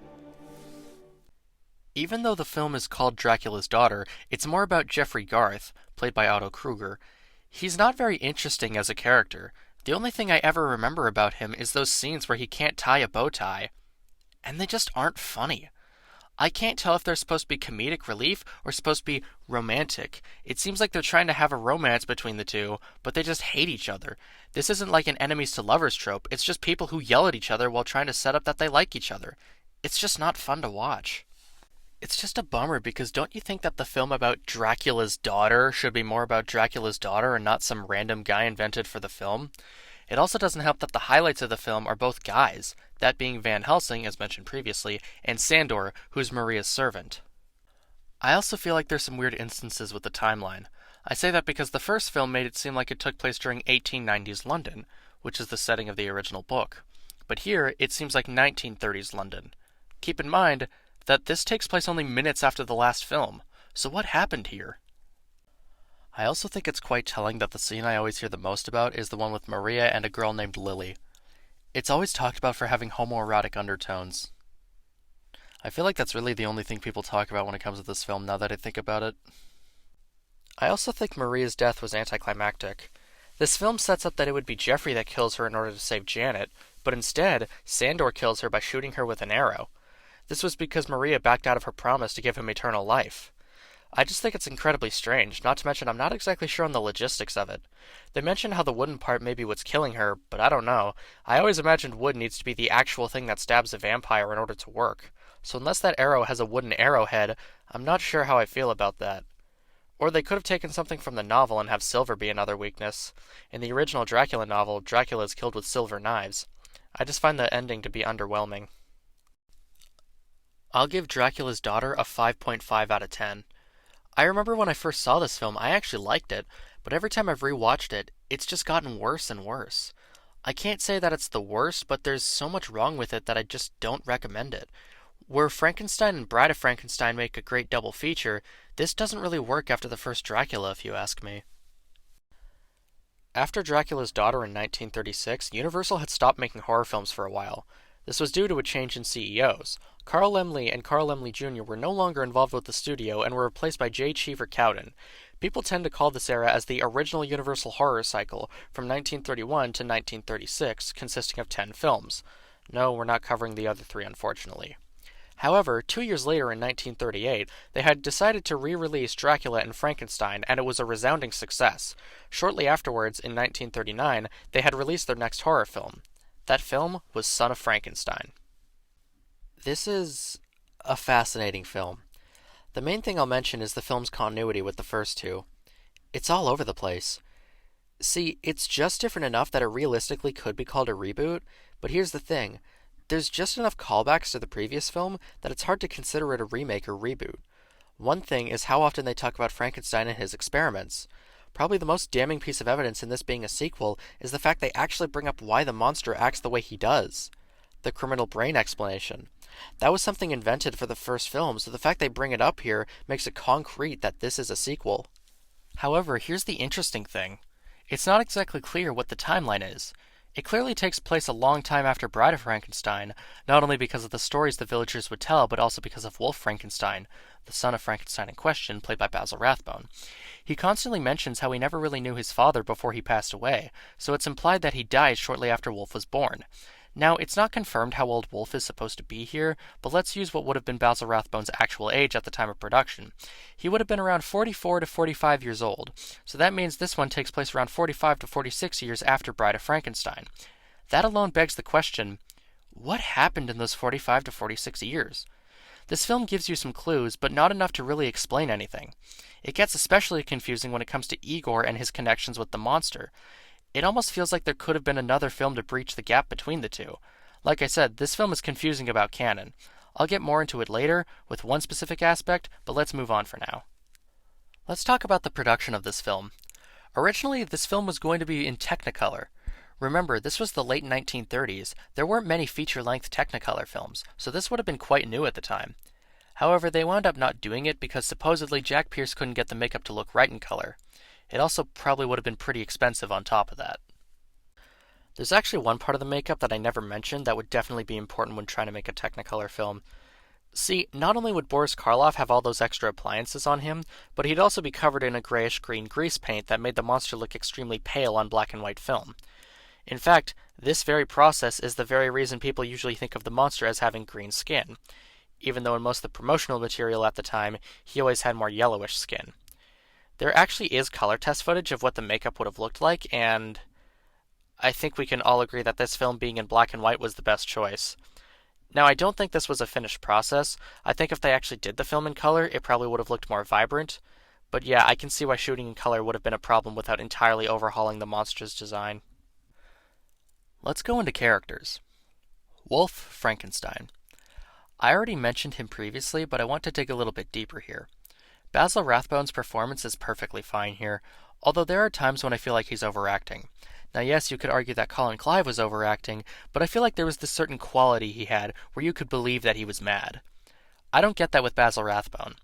Even then, his overacting is more from realizing that people are onto him for his involvement of the monster. It's fun to watch, but yeah, it can be a bit much at times. Peter Frankenstein, played by Donnie Dunnigan. You may know him as the voice of young Bambi in the 1942 film Bambi. His performance here is not very good. Now, I get that he's just a kid, but he makes Jake Lloyd look like Marlon Brando in comparison, I'm sorry. Then again, he's also not in it for very long, so there's that, I guess. Inspector Krogh.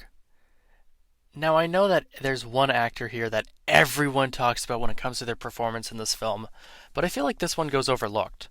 Lionel Atwill is great in this role. The monologue he has when he's describing his experience with the monster, I feel like is more than enough to prove that to me. Although there's one little thing I noticed in that scene. He's very clearly moving his fingers on the wooden arm. What's worse is that it's basically the focus of the scene when he's putting on a monocle. I feel like after I notice that, I'm never going to unsee it whenever I rewatch this film. Aside from that, it's great. I just can't get enough of his performance in this film. The monster. That's right, I'm covering him not only yet again, but also not as the last spot. You probably know who it is if you've seen this film. See, this is where continuity is a bit dodgy. There's the main question of how did he survive after the last film? This isn't like a Bride of Frankenstein situation where they actually establish how he survived. This film doesn't seem interested in telling us how he survived. I'm sorry, but I feel like his death in Bride of Frankenstein was pretty conclusive, because not only was there fire, but the castle also blew up. In fact, I'm pretty sure that's why the castle in this film is the way it is. The fact that the film never feels the need to tell us how the monster is back is incredibly strange. Although, they didn't say, somehow the monster returned, so I guess there's that. There's also another thing that isn't fully explained, although it might be implied. Why can't he talk anymore? Seriously, why can't he talk anymore? It was a big deal in the last film, so why is it suddenly like the first film again? Well, I think it has to do with the monster's backstory in this film. When we first see the monster, he's in a coma. Igor tells Wolf Frankenstein why that is. He mentions that a tree was struck by lightning and fell over on the monster, giving him major head trauma. That could be the explanation on why the monster can't talk anymore. Although I personally think they did it because they thought him talking would be stupid. Otherwise, I don't really know. I could be thinking way too hard about something that was probably just a goof on the writer. I will say, though, that he has good scenes aside from all of this. The scene where he's ready to attack Wolf Frankenstein but almost has this look of recognition upon seeing him is pretty good, probably thinking he looks like his father. I also love the scene where he sees his reflection and starts growling and acts like a stray cat, until he realizes it's his own reflection. I will say, though, it's something that was done in Bride of Frankenstein, although done in a much quicker fashion. Igor. If you've seen this film, you know exactly why I'm bringing him up last. It's because Bela Lugosi's performance is fantastic. There are people who even believe that it is on par, if not better, than his performance as Dracula. I personally disagree with those opinions, but don't get me wrong, this is a truly fantastic performance. Fun fact, it's also the only time Bela Lugosi wore fangs in any of these films. Not as Dracula, but as Igor. I'm not exactly sure if you'd call them fangs, but I feel like it counts. There are moments when Igor is more creepy than the monster. He has this sort of ominous way he speaks in certain scenes that I think is quite good. It's a haunting performance, and in a way, feels more real than Dracula. While Dracula had this presence anytime he was on screen, Igor almost just feels like a normal guy, and that's why it works so well. Igor is more believable as he isn't any sort of monster per se. He's just an insane guy. I think that's why people find him so effective, and sometimes even more so than Dracula. I find the ending to be quite humorous and also weirdly quickly paced. These films have always been very dodgy when it comes to the falling action aspect of the story, but here it's so strange. Like, Wolf Frankenstein swings from a rope, Tarzan style, to kick the monster into a pit of molten sulfur. Which, why was that in the laboratory anyway? It's so quick, and when the monster falls in, it basically just ends? Like, the pacing of this ending is so strange. Especially since this is actually the longest film thus far, and spoiler, of this entire video. While I don't think Son of Frankenstein is on par or even better than the first two Frankenstein films, I wouldn't call it a bad film at all. A solid 7.5 out of 10 if you ask me. The Invisible Man Returns. Okay, this title is a bit misleading. The Invisible Man doesn't really return, per se. The Invisible Man in this film isn't actually Jack Griffin from the first one, because he's kinda dead. The Invisible Man in this film is a guy named Jeffrey Radcliffe, played by Vincent Price. However, there is a Griffin in this story. He's Jack Griffin's brother named Frank Griffin. I also wouldn't really call this a horror film. The first film you could technically classify as a horror film because it was about a sadistic killer. This is more of a detective film, if anything. Honestly, I think that's a fun idea, and it's done pretty well here. The music I'd also like to point out. Something I honestly find funny is how the main theme makes the film sound way scarier than it actually is, especially since it's barely a horror film. One small thing I noticed was that for some reason they called the drug that makes him invisible duocaine. Why? Monocaine was something invented for the first film anyway, so why make this change? It's not like there's any different effects, it's still, it'll make you invisible and drive you mad. It's not that big of a deal, I just don't understand why it was changed. The special effects are still pretty good. There's one shot I quite love, and that's when Jeffrey takes off his goggles and see what his face, or rather lack thereof, looks like. The bandages on the back of his head through his eyes are pretty well done. There's also one shot that I find takes me out of the film a bit, and it's one where he's tying a rope around someone's feet. It's done in stop motion. The reason why I say it takes me out of the film is there's a specific look that stop motion has. There's like no motion blur or anything, so the rope tying looks almost off. The scene with Frank Griffin testing his cure for invisibility on a guinea pig is also pretty good. I think the mystery is only okay. Jeffrey was framed for murder, and it's apparent almost right away who is the actual killer. It's Richard Cobb, played by Sir Cedric Hardwicke. It isn't even that long until it's revealed in the film either, at only like the halfway point. Although I like the scene where Jeffrey gets that information. I like to call it the Mr. Spears scene because of how often Jeffrey says that and how he says it. Also, fun fact, Mr. Spears is played by Alan Napier, who you might recognize from the 1966 Batman series. Anyways, it's pretty fun. Vincent Price's voiceover, along with the overacting from Alan Napier, is so fun. It's probably my favorite scene in the whole film, in fact. There's also a little thing I noticed, and that's sometimes it'll cut to a random part in the background, but it always happens to be when Jeffrey is talking. Without even having to say anything, you immediately know it's supposed to be a close-up of him talking. It's something I didn't even think about until I rewatched it for this video. There's one thing that's always bothered me about Jeffrey's madness, however. I think they made his craziness start way too early. Like, it's basically his first scene. Although I will say it is more gradual, unlike in the first film. I still think it goes a tad too fast, though. However, there is actually one scene that I think is perfect in his insanity. It's near the end of the film when he's stealing clothes from a scarecrow and talking to it like it's another person. That's honestly the kind of insanity I would hope for. Not too over the top, but clearly something is wrong in this guy's mind. The whole climax of the film is a bit much, though. It's this chase scene between Jeffrey Radcliffe and Richard Cobb. I don't know why, but I've always thought it was just over the top, and that's saying a lot for this film. I also kind of hate how the ending of this film is basically just a copy of the first one. The only difference is Jeffrey gets to live, unlike Jack from the first film. I do think this is a good film, however. I'll give it a 7 out of 10. It was an interesting direction to take the sequel, rather than just copying the first film. The Mummy's Hand. So you might think that because of the title and because of our previous examples of sequels, that this film is a sequel to The Mummy and involves Imhotep. That's not the case. Here it's more of a reboot if anything. But here's the funny thing. Even though it's not Imhotep, it's literally the exact same backstory, down to even using some of the same footage for explaining the backstory. So it's not Imhotep and Ankhsenamen, it's Karis and Ananka. The film is also not really like the previous film, for better or for worse. I mentioned before how the previous film was far too similar to Dracula in my opinion. Luckily that's not the case here. Actually, this film is more similar to a different mummy film that you are probably more likely to have seen. No, but that one is based on this one, I'm pretty sure. Also, I think even less people know about that one. There you go. This mummy film is more like that one. Although here's the funny thing. I feel like whatever elements these two share may have been more due to Indiana Jones than that mummy film borrowing from this mummy film. So ironically, it's come full circle. I got off track. Where was I? Oh, yes. This film has a few more action elements than horror elements.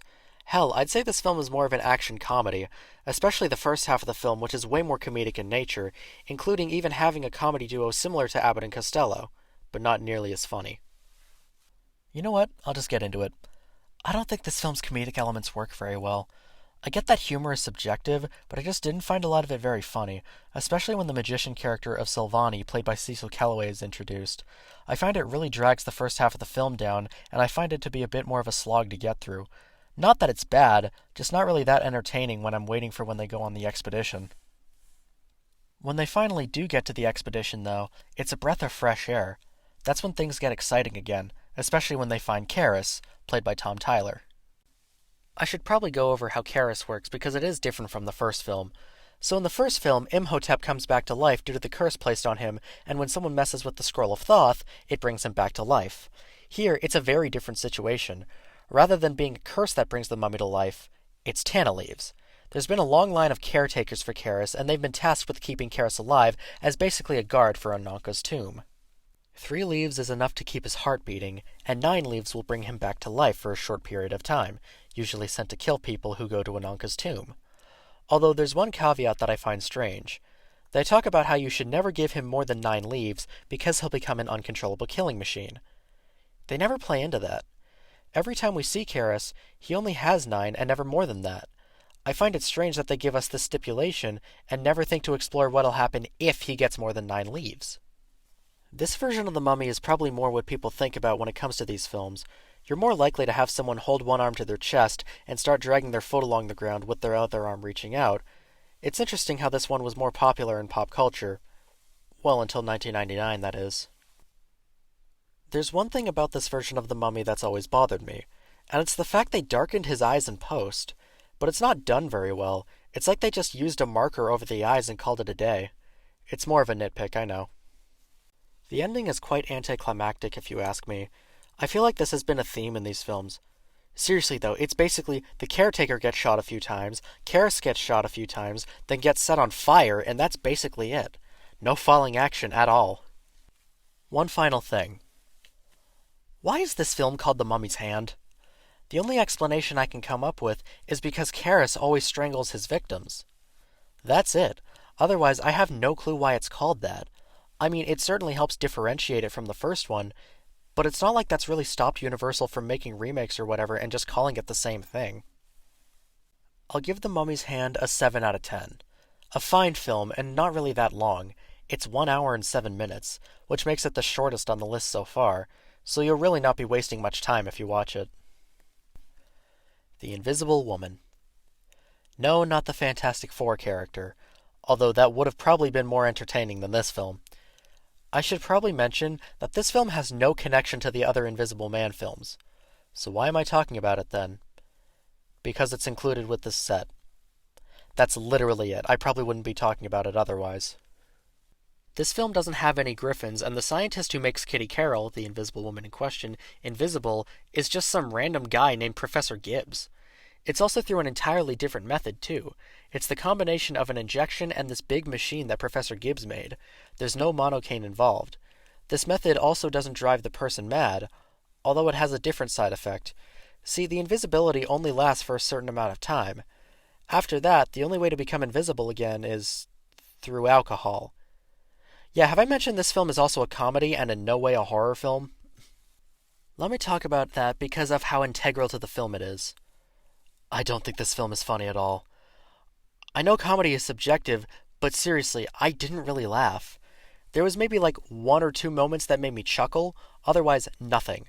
I feel like literally the first shot of the film is going to determine whether or not you'll think the film is funny or not. It's a butler falling down some stairs. If you don't laugh at that, you probably won't laugh for the rest of the film, like I didn't. Also, because this film was made in the 1940s, a lot of the jokes are heavily based in misogyny.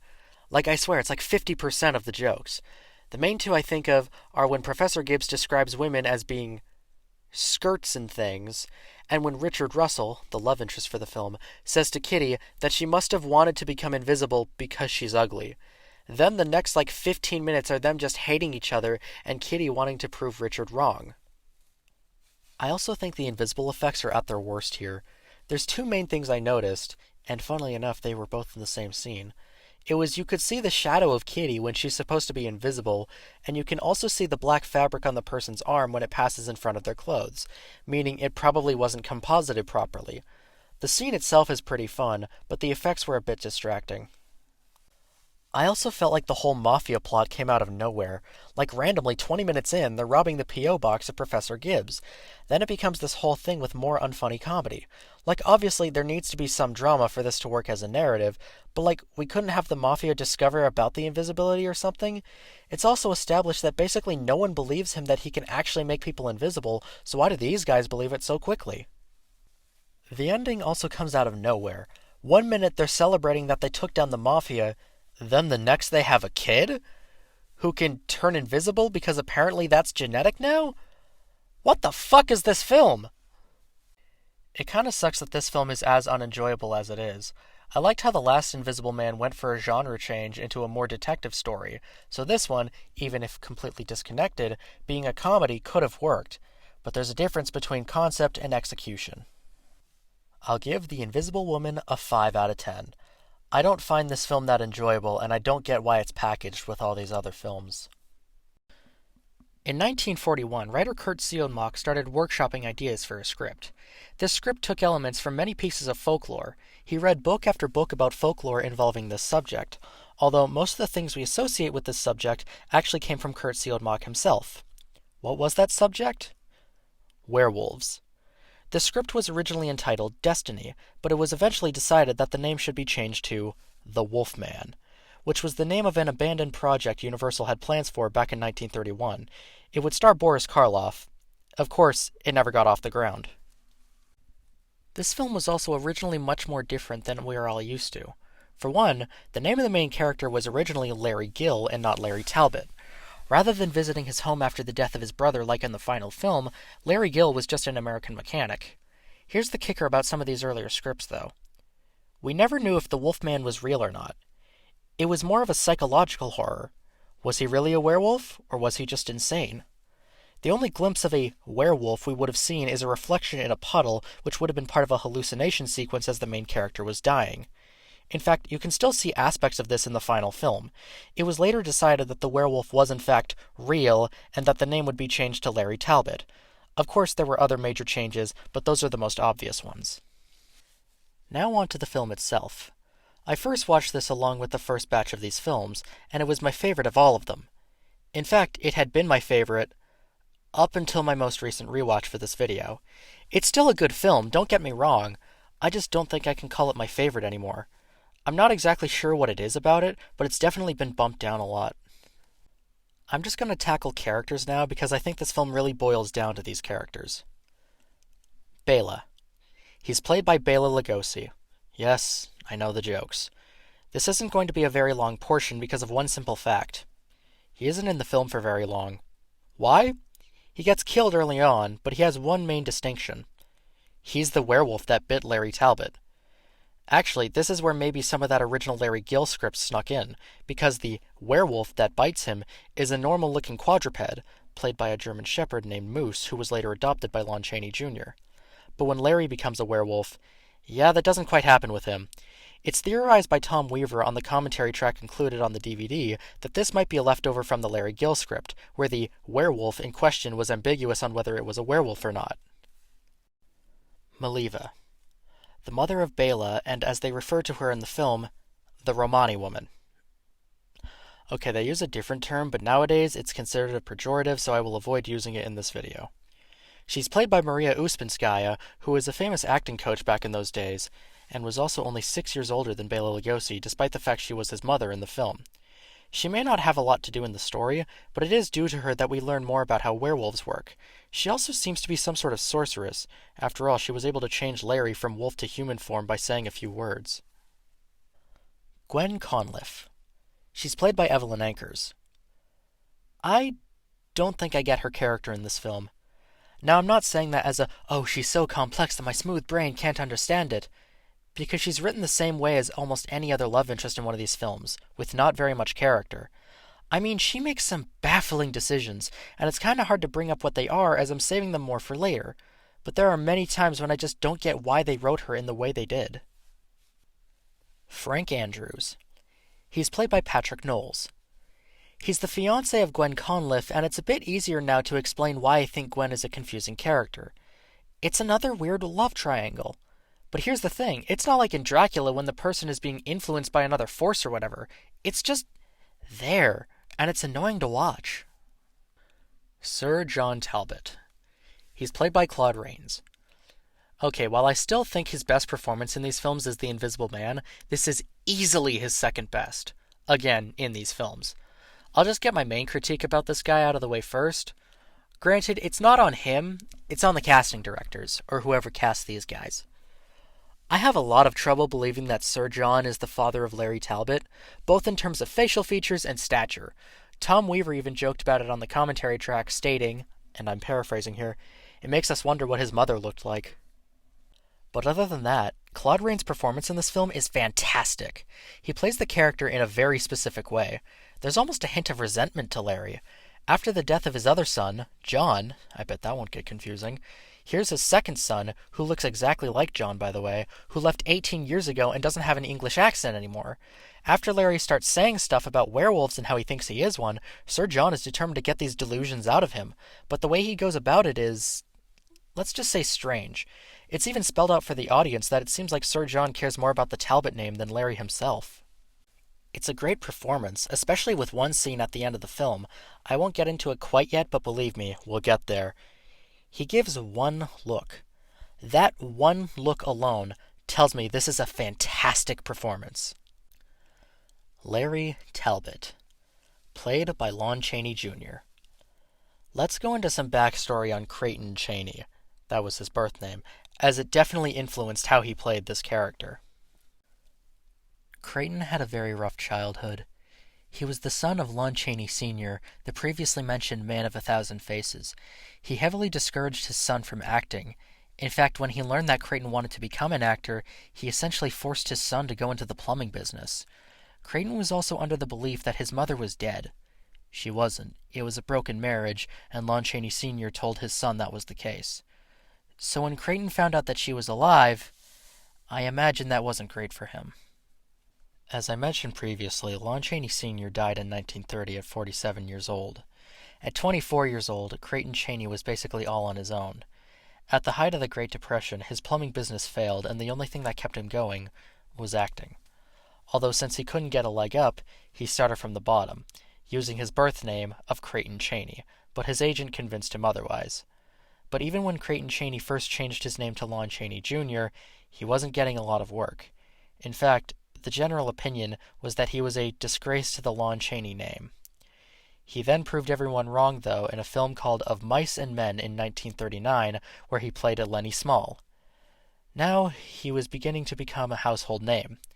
Only 2 years later, here we are. You can tell Lon Chaney Jr. just poured his heart and soul into this performance. There's a lot about this performance that his real life and past just bled onto. Obviously, there's differences, but there's a lot about this character that was also true for Lon Chaney Jr., the strained relationship with a father figure being the big one here. You can just see it in Lon's eyes, especially near the end of the film when he has that talk with his dad. You can tell this is a man who's channeling his real-life troubles into this character, and that's why it works so well. There are plenty of other scenes with this character that make it work so well. One standout being when he stands over Bela's coffin and starts crying. He always liked doing a good crying scene. This is a man who incidentally killed another man. It's weighing on his conscience, and it's only going to get worse. Although here's where I go into some negatives I have about the character. He's almost too creepy in the beginning. I don't mean in a, he's so scary, creepy. I mean in a, I need to get away from this man because he's making me uneasy, creepy. Literally, his first scene with Gwen is seeing her put on earrings through a telescope, then go to exactly the shop she runs and describes them perfectly, then proceeds to ask her out after being insanely creepy about certain details. She rejects him, but he still keeps pushing. This gets to a point where he meets her outside the shop when she explicitly told him no twice, and she also brought her friend Jenny along. When Jenny is getting her fortune told by Bela, Gwen and Larry start wandering off, and he literally admits that he knew about the earrings because of a telescope. She then tells him that she has a fiancé. Why did you go out here in the first place if that was the case? And he still tries to make the moves on her, when she's clearly not interested. You want to know how it gets worse? She starts actually falling for him. When the scene where he describes needing to run away from the town because he might kill her, she literally goes, and I'm paraphrasing here, "I'll pack my things and leave with you." The fuck? You still have a fiancé! Okay, now that I got that over with, there's actually something I'm sure you've been wanting me to talk about. That famous Wolfman makeup. It's also done by Jack Pierce, and the look was a lot simpler to achieve than the Frankenstein monster makeup. It started off with a prosthetic nose that was more dog-like that he would apply to Lon Chaney Jr.'s real nose. Then, he'd spend the next few hours applying yak hair onto his skin with spirit gum. He'd then singe the hairs to give them a certain look. Lon Chaney Jr. notoriously hated the makeup process. Applying the makeup took 6 hours and 3 more to take off properly. During these sessions, Lon Chaney Jr. and Jack Pierce did not like each other. There's even been reports of Pierce burning Chaney when singeing the yak hair, which was thought to be on purpose. Chaney also had a pair of gloves that had the same yak hair applied. He also had incredibly uncomfortable boots that forced him to stand tiptoe. One final piece. Chaney had a pair of fangs that would go onto his lower teeth. All this created the final Wolfman look we know now. Now, I talked about this with the Werewolf of London portion, so I should probably talk about it here too. The transformation scenes. These scenes are obviously not really comparable to modern standards, as every transformation is a series of cross-dissolves. Hell, the very first transformation scene is actually only of its feet. They grow hairier and hairier until it's him in his wolf boots walking off. Ignore that he somehow loses a toe when this happens. Although this leads to a good build-up when it's his wolf form, walking through the woods, and it pans up to finally show what the Wolfman looks like. It's great stuff. Both other times we see him transform is actually in the reverse. Those ones also show his face, so we see it go from wolf form to human form. The second time is the ending. You know what, I'll just talk about it. This is another rare dark ending for one of these films. First it was The Invisible Man, now it's this. Funnily enough, both have Claude Rains. Here, the Wolfman attacks Gwen, an already sad thing, because Larry was trying to protect her from him. Then Sir John comes in with the silver cane, which was bought by Larry earlier in the film, and starts beating him with it. This winds up killing Larry. Sir John just killed his own son. He sees Larry go from wolf form to human form right in front of his eyes. And that's when the look kicks in. Everything that Larry had been trying to tell him was true. Not only that, but it resulted in him killing his own son. He's now the last in the Talbot bloodline, something he was trying so hard to prevent. This is going to be a little side tangent, but I love this film's score. According to the documentary Monster by Moonlight, the score contains a lot of tritones, which have a lot of negative connotations, mainly because the church always considered it an evil chord, even garnering the nickname of the Devil's Interval. Now, I'm nowhere near qualified enough to talk about how this film uses music for its story, but I will say that it sounds great. Also, there's one part of the score that sounds like Danny Elfman's Batman score.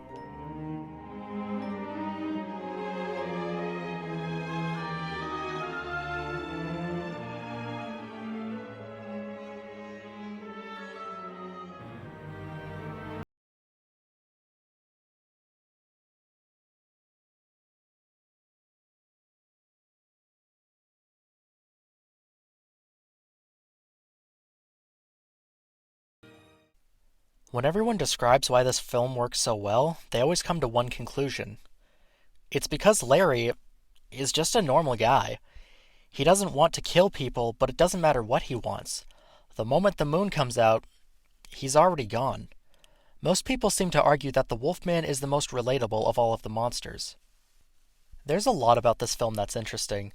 This film was the archetype for a lot of tropes we associate with werewolves, but, as I mentioned earlier, it actually invented a lot of those tropes.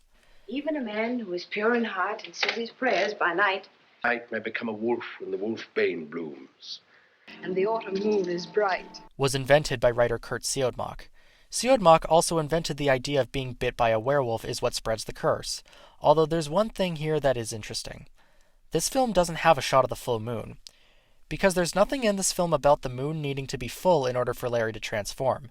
That's why the poem ends with, "And the autumn moon is bright," unlike later films. This film inspired so many other films and just the general idea of werewolves.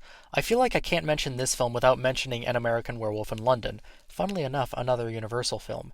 There's constant references to this film, and maybe one to the Invisible Man, in An American Werewolf in London, which just goes to show how much it inspired John Landis, the director of An American Werewolf in London, and Rick Baker, makeup artist of An American Werewolf in London. Hell, it inspired him so much that when he had the opportunity to work on the remake of The Wolfman, he jumped on that immediately. I'll give The Wolfman an 8.5 out of 10. A great film that inspired a lot of others. It's another one that I think everyone should see, just to see where a lot of the werewolf tropes got started. The Ghost of Frankenstein. This is an interesting film. First of all, a major part of it seems to be riding the success of The Wolfman, as there are 4 separate actors from that film in this one. Granted, that's not saying a lot considering how Universal and a lot of other film companies did contracts in those days. Those actors are Evelyn Ankers, who played Gwen Conliffe in The Wolfman. She plays Lisa Frankenstein here. Ralph Bellamy, who played Colonel Montfort in The Wolfman and plays Eric Ernst here. Bela Lugosi, who played Bela in The Wolfman, who reprises his role as Igor here. And Lon Chaney Jr., who played The Wolfman himself, as Frankenstein's monster.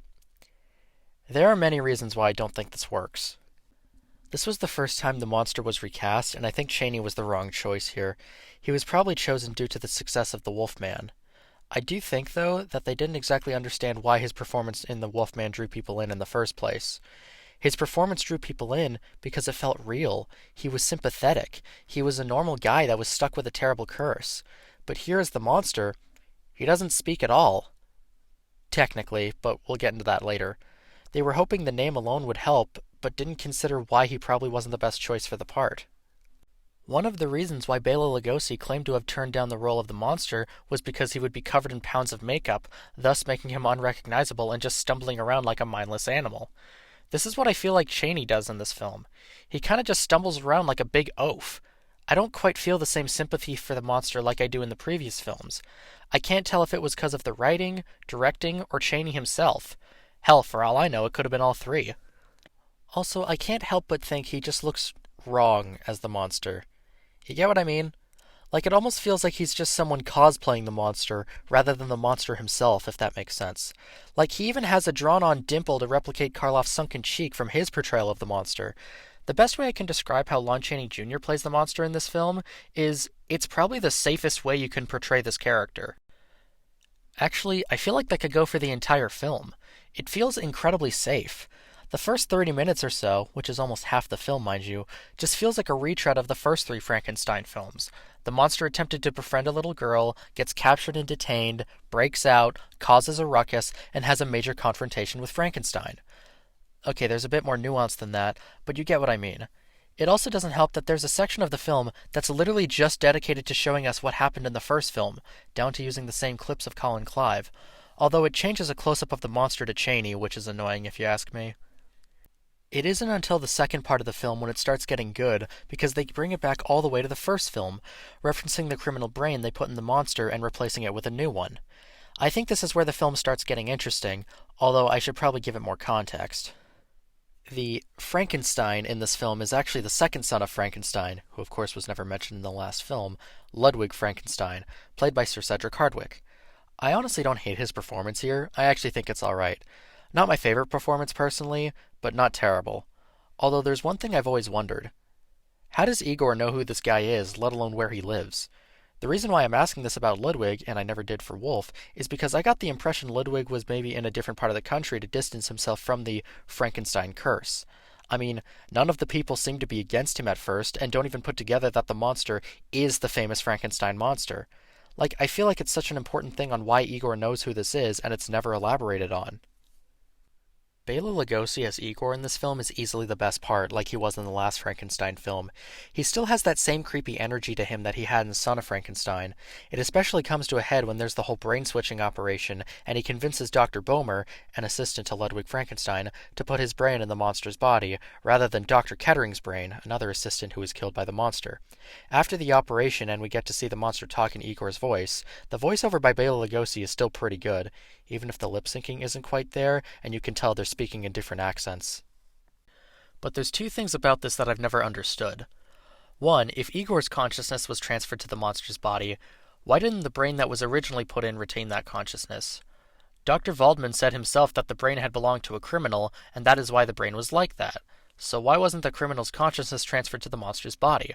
Because the monster in the earlier films was almost like a newborn kid and didn't understand a lot of things. But Igor's brain transfer also transfers his consciousness? The only explanation is maybe Igor's was more fresh than the original criminal brain? Or that since the criminal brain probably suffered brain death, it had to be brought to life like every other part of the monster, and that messed it up. Otherwise, I don't get it. 2 is when Igor goes blind in the monster's body. See, when Igor's brain was put into the monster's body, he went blind after a while. The explanation from Ludwig Frankenstein is that the monster's blood type was different from Igor's. Where do I even begin with this? First of all, I feel like the monster having a single blood type doesn't make a lot of sense considering how he was made. You mean to tell me that Henry Frankenstein had to go out of his way to find body parts with the same blood type? Not to mention, wouldn't that search for a brain also have been a lot harder for him because of that? I don't know, it seemed like any old brain could have worked, so that explanation doesn't work from that standpoint. Second of all, how did Ludwig figure this out? I don't think he ever drew blood from the monster, so how did he know what the monster's blood type is? Third of all, how did Ludwig know Igor's blood type was different from the monster's?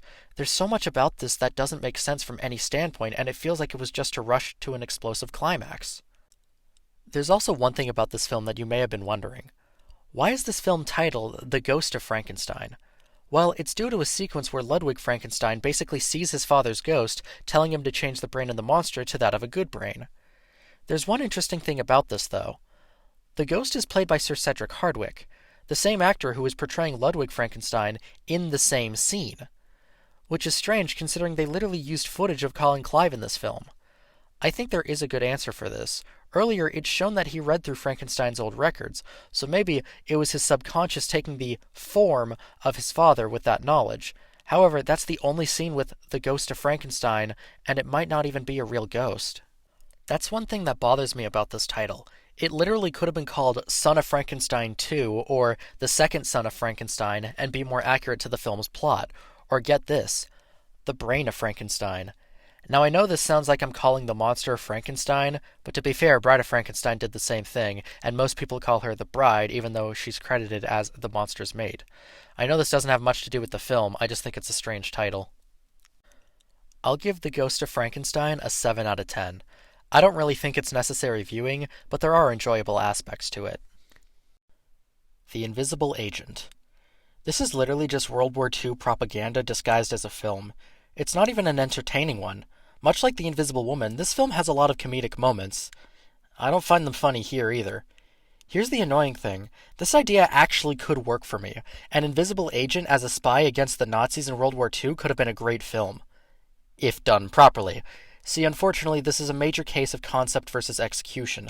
The concept is good, or at least I think could be entertaining, but the execution isn't.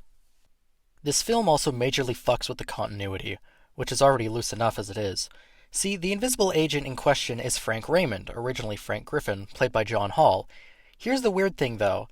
It tries so desperately to tie in with The Invisible Man and The Invisible Man Returns, but it doesn't make any sense. In this film, it's stated that Frank Griffin Sr. is Frank Griffin's grandfather. Okay, that I can understand. But then they not only say he was the inventor, but they also state that he died after being shot down by police. That's not true.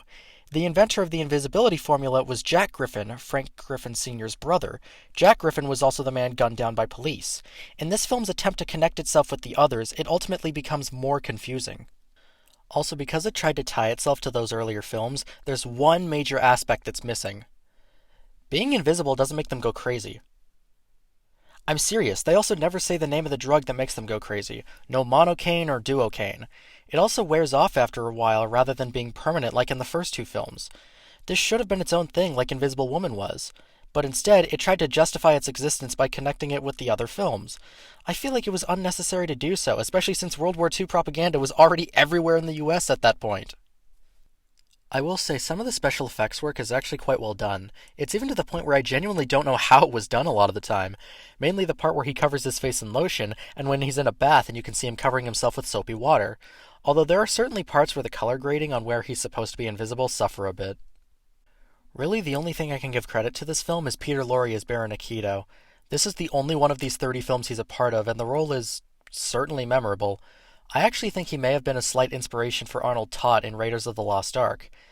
even if the very not Japanese actor playing a Japanese character is a little distracting. Then again, this was right after Pearl Harbor, so I don't think the US was very fond of Japanese people. I'm not saying I condone it at all. I'm saying that it makes sense. Sir Cedric Hardwicke actually plays one of the other villains in this film, after he was actually a villain in The Invisible Man Returns, which is certainly a strange coincidence, or he was typecast. It was probably that. There's not much else to say about this film, and I don't really see any need in watching it. I'll give The Invisible Agent a 5.5 out of 10. The Mummy's Tomb. This film is only an hour long. I bring that up because it's one of those films that feels the need to waste a huge portion of its runtime just reminding us of the last film. The first 10 minutes alone are dedicated to recapping the last one. Here's an interesting thing about that recap, though. It uses the exact footage from The Mummy's Hand. That's to be expected, right? Well, I think it's interesting because Karras in that film was portrayed by Tom Tyler. In this one, he's portrayed by Lon Chaney Jr. I'll go more into that later. It's also very clearly not the same guy, especially since the makeup is very different in the two films. I just think it's funny how recap scenes like in Ghost of Frankenstein went out of their way to incorporate the new actor into the shots to basically gaslight the audience into thinking that's what the monster always looked like. Hell, even The Mummy's Hand did that when they reused the flashback scene from the original Mummy and replaced Boris Karloff with Tom Tyler. Here's another thing that could have been interesting about this film. This film takes place 30 years after The Mummy's Hand, but here's the thing. The film never really does anything interesting with this idea. The only thing it does is make it so the caretaker of Karras is someone else and not Andoheb. But for some reason they felt the need to still have Andoheb train the new caretaker of Karras named Mehmet Bey. Why? We literally saw him get shot in the last film, as well as the recap. But they kind of just brushed it aside. It's not like Andoheb was important for this film, so why is he here? It could have just been Mehmet, and it would have made perfect sense. Also, a slight side note, but I noticed they dropped the rule about Karras having more than 9 Tana leaves, so it really wasn't important for that rule to be in place, now was it? It also doesn't change much else in the story other than Karras' new mission to hunt down the Banning bloodline, as Steve Banning was one of the survivors of the last film and started a family. Karras also has to go after Babe Jensen, so okay, Karras' new mission is to go after the survivors of the last film and their families. I still don't see why this needed to wait 30 years. Was it so Karras could heal from his wounds? In which case, I'd say, what wounds? While the time jump could have been interesting, the film does almost nothing with it. Although I will say, the makeup on Dick Foran and Wallace Ford to make them look older is actually pretty good for the time. Although it's pretty obvious they're still played by much younger actors due to their voices. This film is also just a retread of The Mummy's Hand. Karras goes around killing people under the command of his caretaker. That caretaker then falls in love with the main love interest of the film. The caretaker sends Karras to kidnap the love interest. The caretaker gets punished for it. Then Karras gets burnt alive due to people being angry for him murdering others. This film doesn't have any of the action nor the comedy that made The Mummy's Hand what it was. It's literally just 50 minutes of Karras going around killing people because Mehmet told him to do so. Also, I hate that Karras was burned alive again in the end of this film. The reason why is because not only was that already his fate in The Mummy's Hand, further showing how much of a retread this film is to that film, but it's also because of The Mummy's Hand that we know he can somehow survive this. So it's not nearly as impactful of an ending as it could have been, because they've already done it before.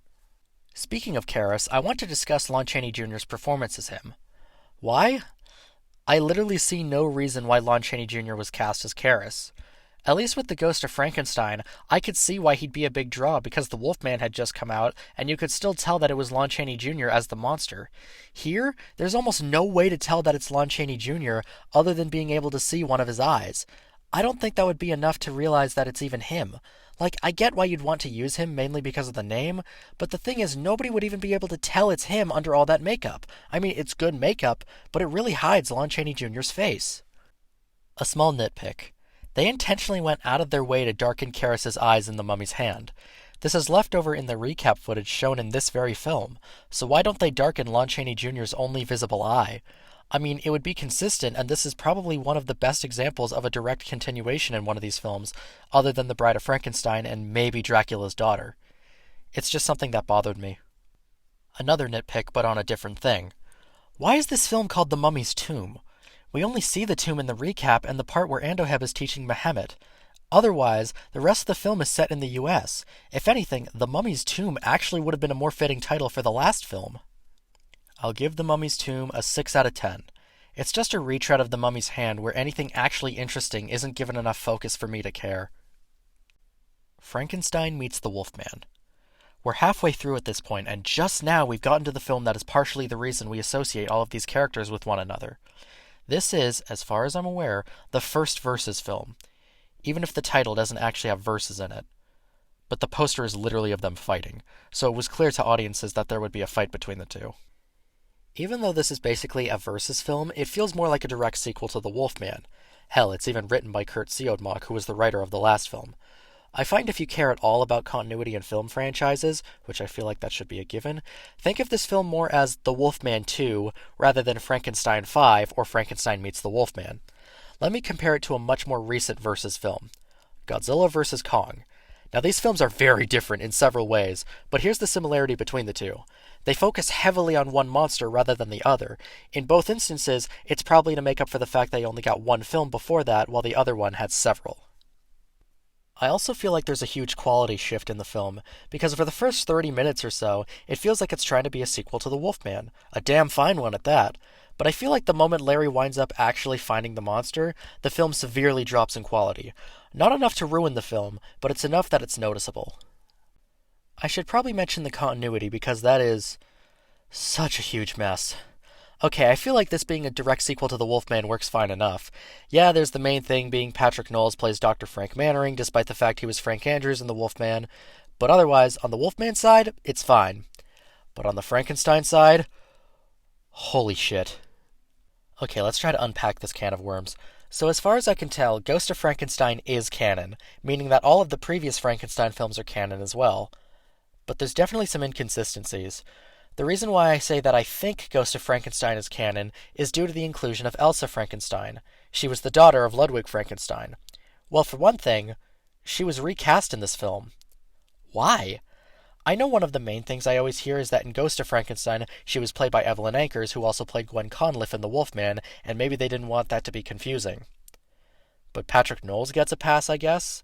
Also, I would like to bring up that Lionel Atwill was Dr. Boehmer in Ghost of Frankenstein, and Inspector Krogh in Son of Frankenstein, who also plays the mayor of Visseria in this film. So clearly, it wasn't an issue for him either. I mean, I'm sure the actual answer is scheduling conflicts or something, but that's not as interesting to theorize about now, is it? Okay, but let's get back to Elsa Frankenstein. Throughout the entire film, she makes it sound like her father was the one who created the monster. That's not true. But later on in the film, they do later clarify that it would have been her grandfather, that being Henry Frankenstein, who made the monster. So why didn't she say that initially? She also mentions that it was her house that was burned down and the monster was destroyed because of it. Okay, so that is the ending of Ghost of Frankenstein, so that checks out. So then why is there a random-ass castle that is supposedly where Henry Frankenstein built the monster? We know it isn't because we've seen the first film and the castle in this film looks nothing like that one. There's also one last one, and this might seem like a nitpick, but if Ghost of Frankenstein is canon, then I have to bring this up. Why is the monster not only underneath the castle that is clearly separate from the burnt-down house, but also trapped in ice? Not to mention the monster was on fire when he died, and he looks completely fine here. I should also mention the fact that the monster is played by Bela Lugosi. I'm wondering if the reason why is because Igor's brain was put into the monster and maybe it started resembling Igor's features? There's also another thing that throws a wrench into whether Ghost of Frankenstein is canon or not. Can the monster talk or see? Well, I kinda have an answer for one of them. The monster was originally going to talk, but supposedly it was producers who thought people would find it humorous if the monster spoke with a Hungarian accent. The monster was also apparently written very confusingly, almost having a split personality with Igor and the monster, which I don't even want to begin to understand how the fuck that works. So maybe it was for the best that all of the speech was cut. Even though there's still parts of the film where you can clearly see the monster speak, but you don't hear it. There's also the question of if he can see. I'm not sure. Because in Ghost of Frankenstein, Igor went blind, but there's moments in this film where it looks like the monster can see just fine. But he holds his arms out like he's using them as a makeshift cane so he doesn't walk into anything. Not to mention, this is actually the interpretation most people think of, at least in terms of physicality, so I guess that's two iconic monsters where people imitate Lugosi. Speaking of the monster, I feel like he's handled in an extremely clunky manner, especially with near the end when he's restored to full power, mainly because of Frank Mannering. This has probably one of the quickest change of hearts I've ever seen. Frank is willing to try to kill Larry and destroy the monster, until he just doesn't? He reads Frankenstein's notes and suddenly just decides, I've got to see it at full power. What the fuck? It's a clunky reason to justify the monster being at full power in the finale. Also, it's not lost on me that Frank essentially becomes the Frankenstein of the film. I think this film has my favorite Wolfman design. I'm not sure why, but I think it's because they made the hair look more bulky? I don't think I can really explain it. I also think the transformation scenes, or at least the first one, are actually pretty well done, even if it's just a series of cross dissolves. This is also the first Wolfman film that has the idea of the full moon actually being what makes the transformation occur. This was also a Kurt Siodmak invention from my understanding. They even changed the poem about werewolves from the last film.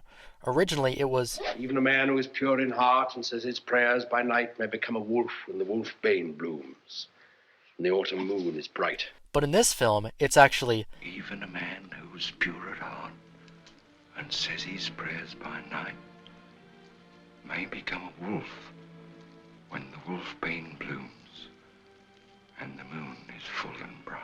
Now yes, this is more accurate to the film, but I can't be the only one that thinks it sounds more clunky, right? I'm not sure.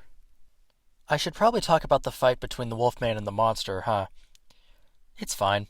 Like, obviously, it's nothing groundbreaking, especially by today's standards, especially since it doesn't last very long. It's only at the very end of the film, and they both lose. There's no winner. They both just drown, and that's it. That's the end of the film. Little side note. There's a scene in this film that's just dedicated to this song. Life is short, but death is long. I know this scene has an extremely mixed opinion. I know some people love it, and some people hate it. I remember when I first saw it, I didn't like it all that much. But now I think it's extremely entertaining. I will say that it does halt the film for 3 minutes for basically no reason, other than having Larry's freak out, I guess. I'll give Frankenstein Meets the Wolfman a 7 out of 10. That first half is really compelling, but when it brings in the Frankenstein elements, things get too muddled. Phantom of the Opera, 1943. Why did I specify the year? Because this is the only version of Phantom that I'll be covering in this video. I wish I could have done the 1925 version instead, because I'm not the biggest fan of this one. I also feel it's a little distracting because it's the only film I'm covering in this entire video that's in color. It's also clearly a color film from the 40s. I say that because the colors are very harsh, and I also think some of it is offset because sometimes you can see a little layer of green or red on the characters' hairs.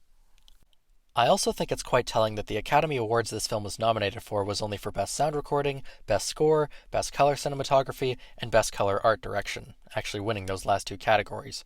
Because even though I agree with all of these nominations, it's not enough to save the film, especially in the case of Best Art Direction, as that is technically something that the 1925 Phantom of the Opera did first.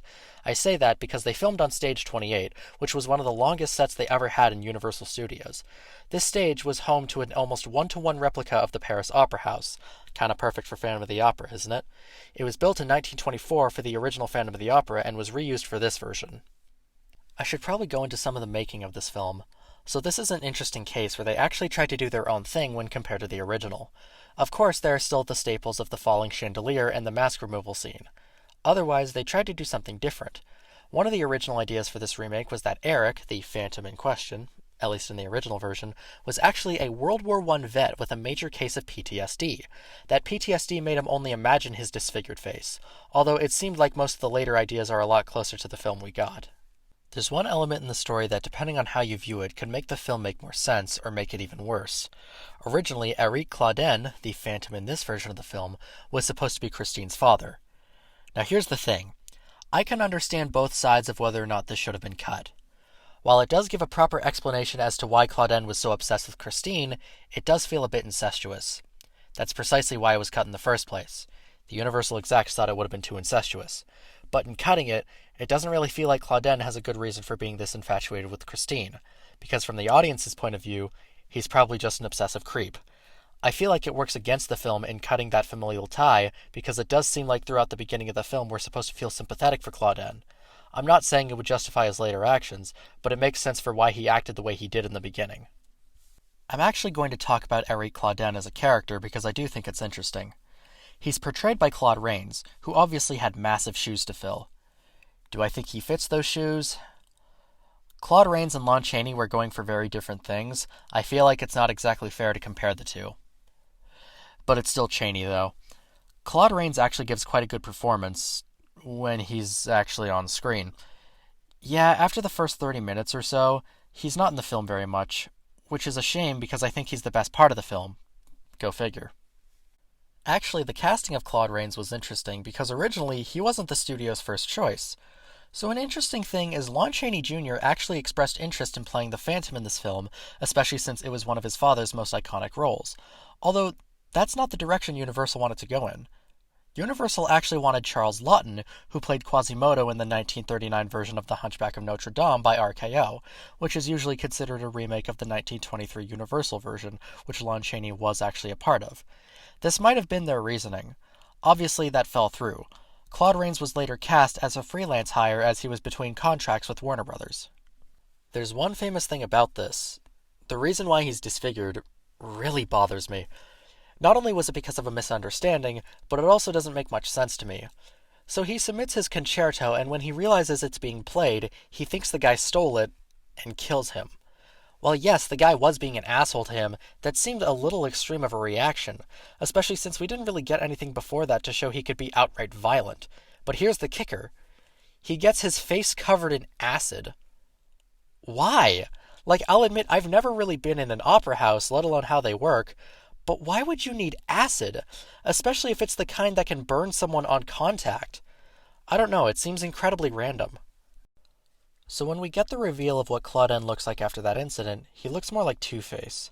Especially since the acid covered his whole face, shouldn't there be a much worse scar? Well, this has an answer. It was because Claude Rains wanted it to be more minimal. Basically everyone involved in the makeup process, especially Jack Pierce, wanted it to look much worse, but Claude Rains didn't want to look too disfigured, even though that's literally the reason why he uses a mask to hide his face anyway. I just feel like it doesn't make much sense. There was apparently one common criticism from when this film came out, and I hate that I kind of agree with it, because when I say what it is, it's gonna sound stupid. There's too much opera. Now I get how that sounds. Gee, really? The film called Phantom of the Opera has opera scenes? Whoever would have guessed? But let me explain. It's just too much. Like, I think 30 minutes are just dedicated to these big opera scenes, and it gets irritating as it feels like it just completely halts the film for mostly unrelated scenes. I think that's actually my biggest issue with this film. It feels very meandering. It doesn't really feel like it has a focus for more than like 2 to 3 minutes at a time. Also, fun fact, most of the operas in this film aren't actually real operas. They essentially turned symphonies that were in the public domain into operas, with the exception of Marta because it was already in the public domain. This was due to World War II being very rampant at this point, and it was thought that securing the rights for operas from Europe would be a little bit tricky, especially if they wanted French operas because at this point, Germany was occupying France. I don't think I need to explain why that may have been an issue at the time. Despite the issues I think this film has, it clearly didn't bother that many audiences in 1943, as this was Universal's biggest moneymaker that year. I'll give Phantom of the Opera, 1943, a 5 out of 10. I think its inclusion in this collection I'm working with was unnecessary and probably only there to make it around 30 films. Son of Dracula. This film is not only boring, but also extremely forgettable. Every time I rewatch this film, it may as well be my first time watching it. Now, I'm not exactly sure why that is. Most review sites have placed it around a 6 out of 10 range. Well, spoilers, I do not. I think one of the main issues as to why I find this film boring is Lon Chaney Jr. as Count Alucard. He isn't very good in this role if you ask me. I know it might be unfair to compare the two, but it is technically the same series, so I kinda can't help it. Bela Lugosi just had this presence as Dracula. You immediately knew something was up the moment you see him on screen. Hell, even Gloria Holden was a similar way in Dracula's Daughter, and while I think she leaned too heavy into those Lugosi aspects, at least it made sense. Lon Chaney Jr., though, doesn't really. He doesn't really change his performance in this role. Like, it feels like he's just playing Larry Talbot again, but he just happens to be a vampire. There's nothing really about this performance that screams vampire to me, let alone one that's supposed to be of Dracula himself. Oh yeah, that's right, he's just Dracula in this film. There is no son of Dracula. That's been one thing that's always bothered me. Why was this film called Son of Dracula? The worst part, though, is there's only one line in this entire film that even tries to justify its misleading title. even then, it's more of an offhanded remark than an actual theory. So all this Count Alucard stuff is bullshit. Like, okay, I get why you would want to name this film something else to differentiate it from the original, but why call it Son of Dracula if you aren't going to follow through with that? You want to know the worst part? It's supposed to be a big reveal that Alucard is actually Dracula. Like, yeah, no shit. But the reason why this reveal is so poor is not only because it's heavily hinted throughout the entire film that it's Dracula, but also it says that Lon Chaney Jr. is playing Dracula on both the theatrical poster and the opening credits. So there's no need for all this Alucard bullshit, especially if he's doing it to fly under the radar. Well then, why make it so your alias is just your name backwards? It's like how Obi-Wan didn't change the name Kenobi when hiding as Ben on Tatooine. Without it, though, we wouldn't have gotten Alucard in the Castlevania games, so I guess there's that. There's one other thing that I'd like to mention, and that's how this film actually uses another ability that Dracula has in the original novel. That's being able to shapeshift into mist. They weirdly use that ability a lot. Not to mention the effect isn't terrible, but because of how overused it is, it's like, oh, this again. What's weirder is they don't take advantage of the other abilities, other than him turning into a bat, but, like, come on. They even mention how vampires can turn into wolves as well, but it's never used in this film. I'll also be generous and say this film is a reboot, so that's how Dracula's alive again with no explanation. Why not also take advantage of another ability he has in the original novel? In the original Dracula novel, he doesn't actually burn in sunlight. He just can't use his abilities. Why not also use that if you're going to take more from the novel? I think it should be quite telling that my biggest talking points are the title of the film and how Dracula uses another ability from the novel. The worst part is I barely took any notes for this film. I took plenty of notes about the other films, but this one, I couldn't care less. Like, there was a good 25 minutes where I didn't jot anything down. I almost never do that if I'm taking notes. I'll give Son of Dracula a 3.5 out of 10. Easily the worst one I've watched so far, and I'll probably forget about it by next week. The Invisible Man's Revenge. This film is the first in the Invisible Man series since the original to be more horror-oriented. I think that's why I like it so much, but it also has elements from The Invisible Man Returns, so there's that. I should go into how this film is canon to the other Invisible Man films. As far as I'm concerned, it isn't.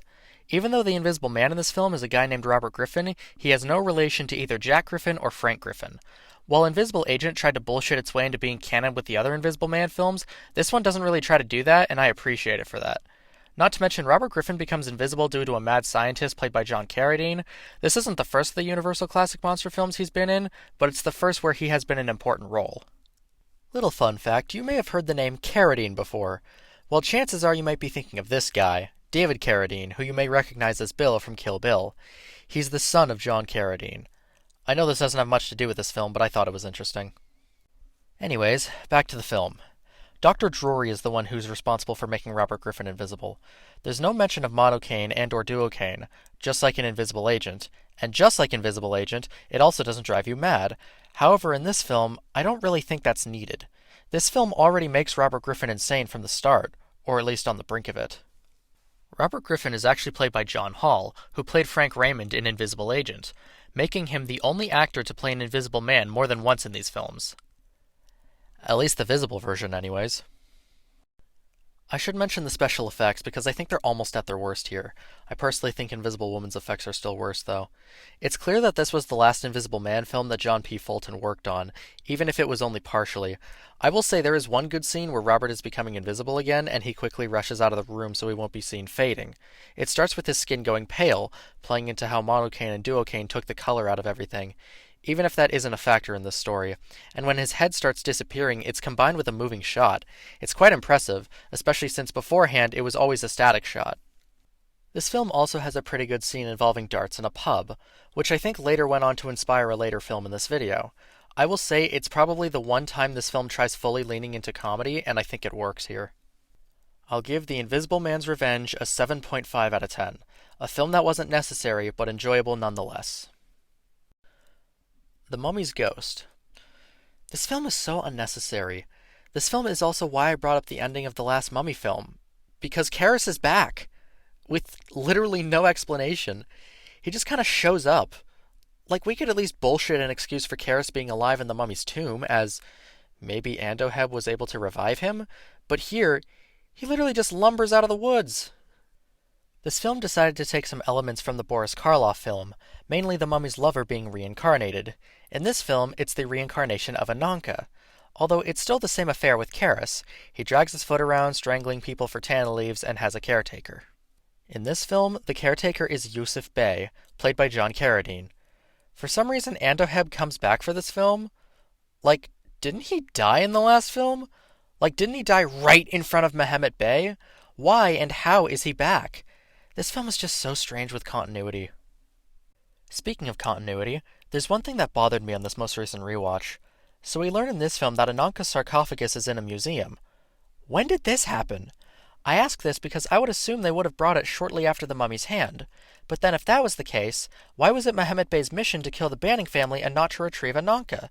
But then let's just assume that Ananka wasn't moved here until after the mummy's tomb. Both how and why?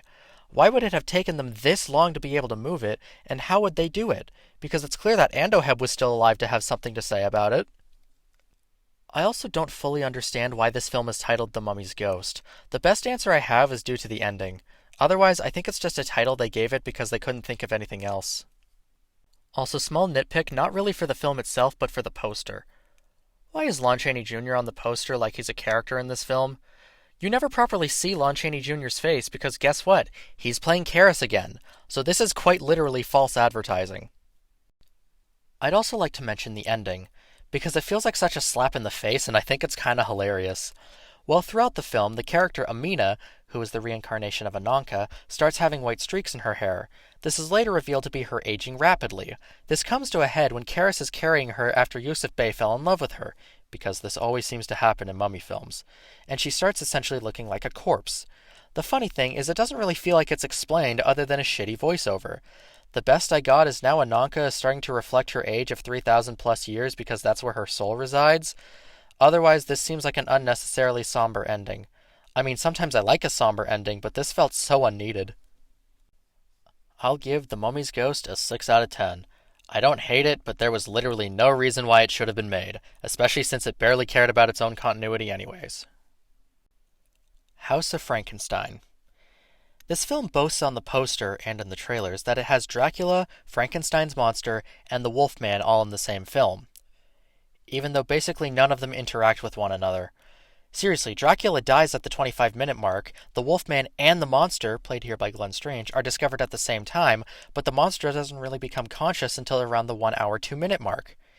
This film is only 1 hour and 10 minutes long.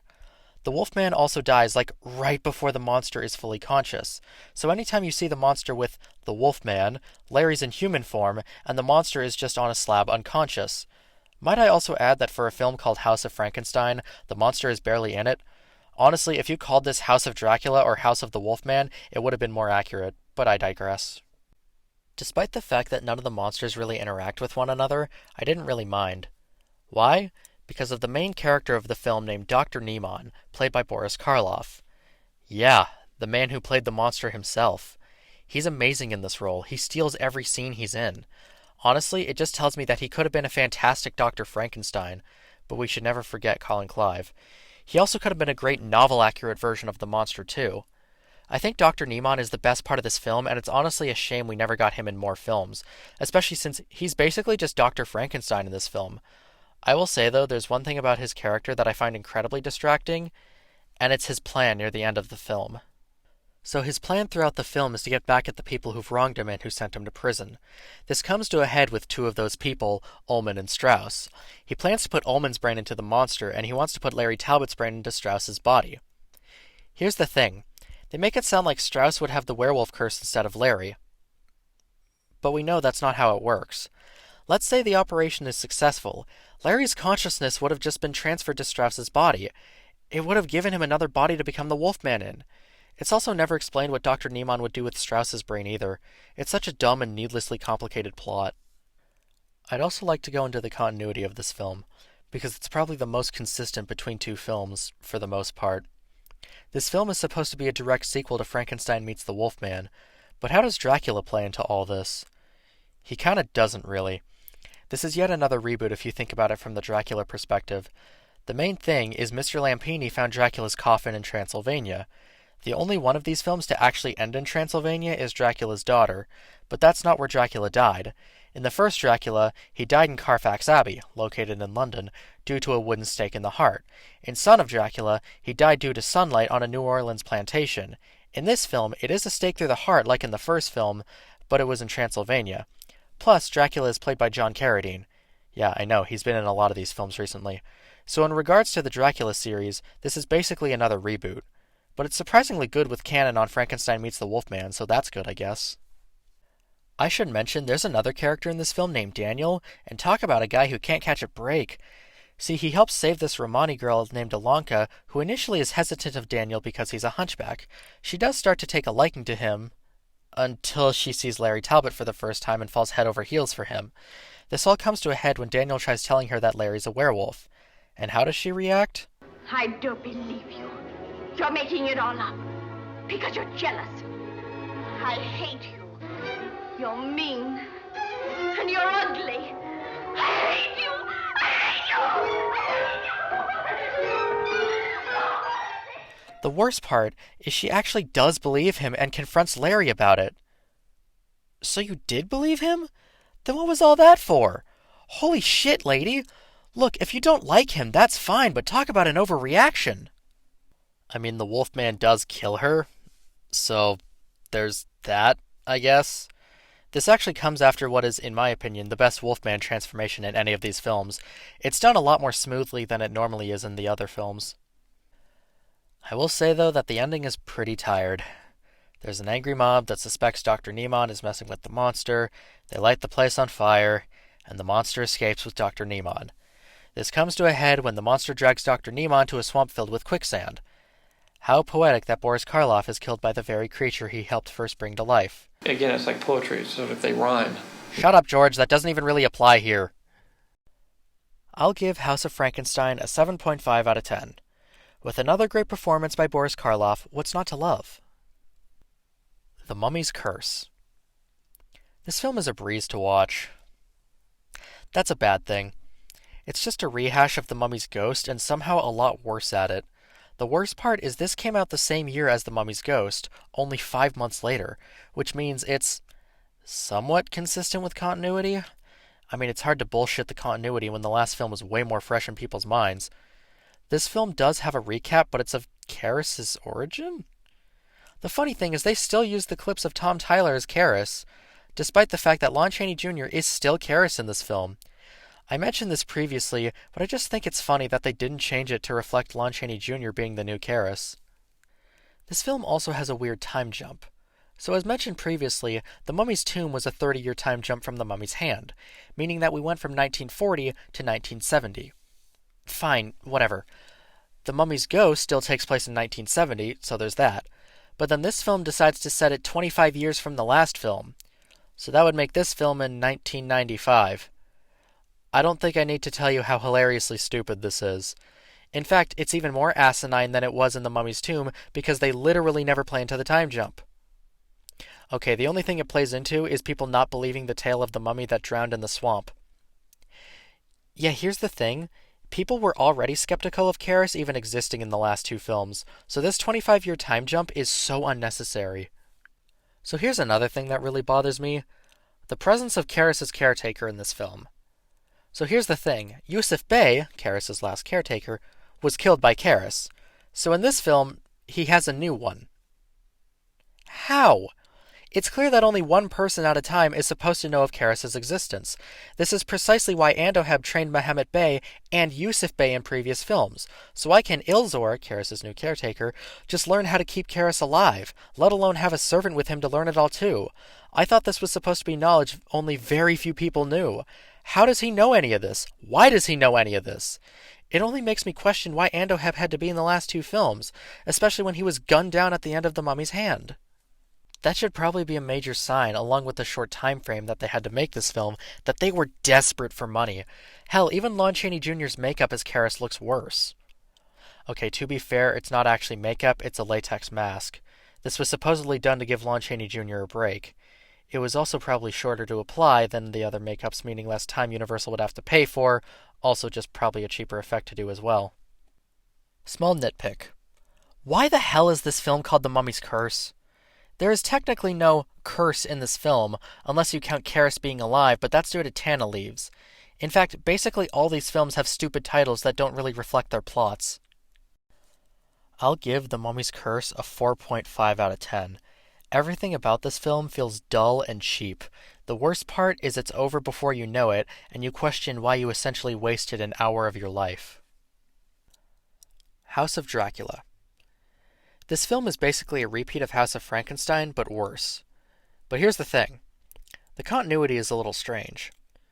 So Dracula is somehow alive, and so is the Wolfman. They're both just back with little to no fanfare, and it's literally never stated how they returned. But here's the kicker. How do they find the monster? They find him buried with Dr. Niemann. Huh? So if this is a sequel to House of Frankenstein, then how is Dracula back? How is the Wolfman back? I feel like both of their deaths were pretty final. Well, here's where I bring up something that, from my understanding, is a bit controversial. There is a supposed lost script for one of these films that was never made entitled The Wolfman vs. Dracula.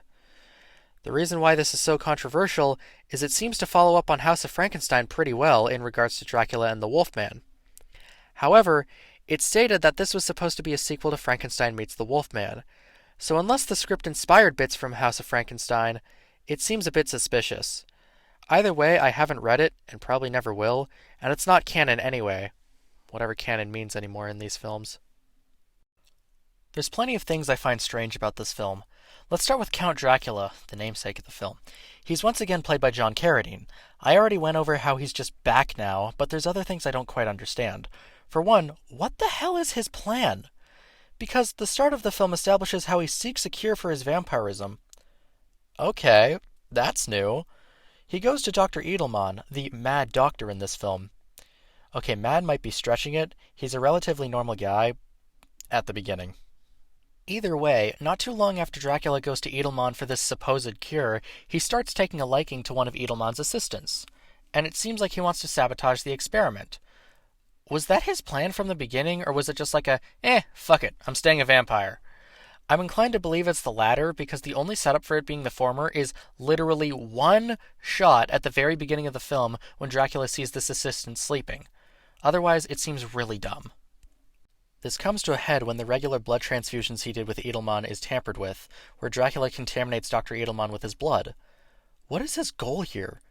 Well, whatever it was, it didn't work, because like 2 minutes later, Dr. Edelman moves his coffin to the sunlight and opens it, killing Dracula.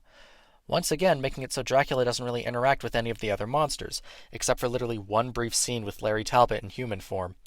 At least they gave Dracula a little bit more focus here. I mean, the film is named after him, but it's strange. It's still more of a Wolfman film. As mentioned before, the Wolfman is back with no explanation, and oh boy, have I got some thoughts. So for one, they basically yada yada their way into giving Larry's lycanthropy a scientific explanation for why it happens. I really don't like this. They also did something similar for Dracula, but it's somehow more egregious for the Wolfman. To me, it demystifies the Wolfman. I liked when it was a supernatural curse with no cure, but here, that's not really the case. Larry goes to Dr. Edelman for a cure to his lycanthropy, which by the end of the film succeeds. Larry Talbot is no longer a werewolf by the end of this film. So here's the thing. I'm kind of mixed on this ending, because I like how Larry finally gets a happy ending.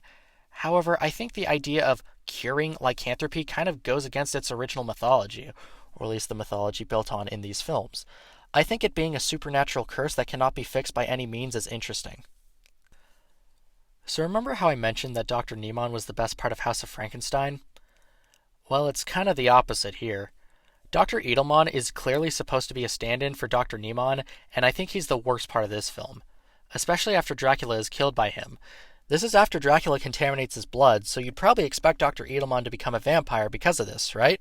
His reflection even starts fading. But nope. He almost becomes like a Dr. Jekyll and Mr. Hyde situation. Because what the hell is lore anymore, am I right? I think his acting in this evil state is over the top. Not over the top in a fun way like Colin Clive, just over the top for the sake of it, and it's not very fun to watch. It's also because of this evil Dr. Edelman when Frankenstein's monster is finally revived, with barely any runtime left. This is probably one of the worst endings in any of these films. Larry's cure of lycanthropy should be the least of my worries here. This ending has the angry mob with torches and pitchforks, which was already extremely overdone at this point, literally no falling action at all, so we can barely process what happened, and stock footage. This stock footage from Ghost of Frankenstein is probably like the main thing everyone talks about in regards to this film. This film also, of course, barely has the monster in it, with, once again, the only interaction he has with another monster is with Larry in human form. I'll give House of Dracula a 6.5 out of 10, an underwhelming film that just repeats everything that made House of Frankenstein fun, but made it worse and less enjoyable. Werewolf of London.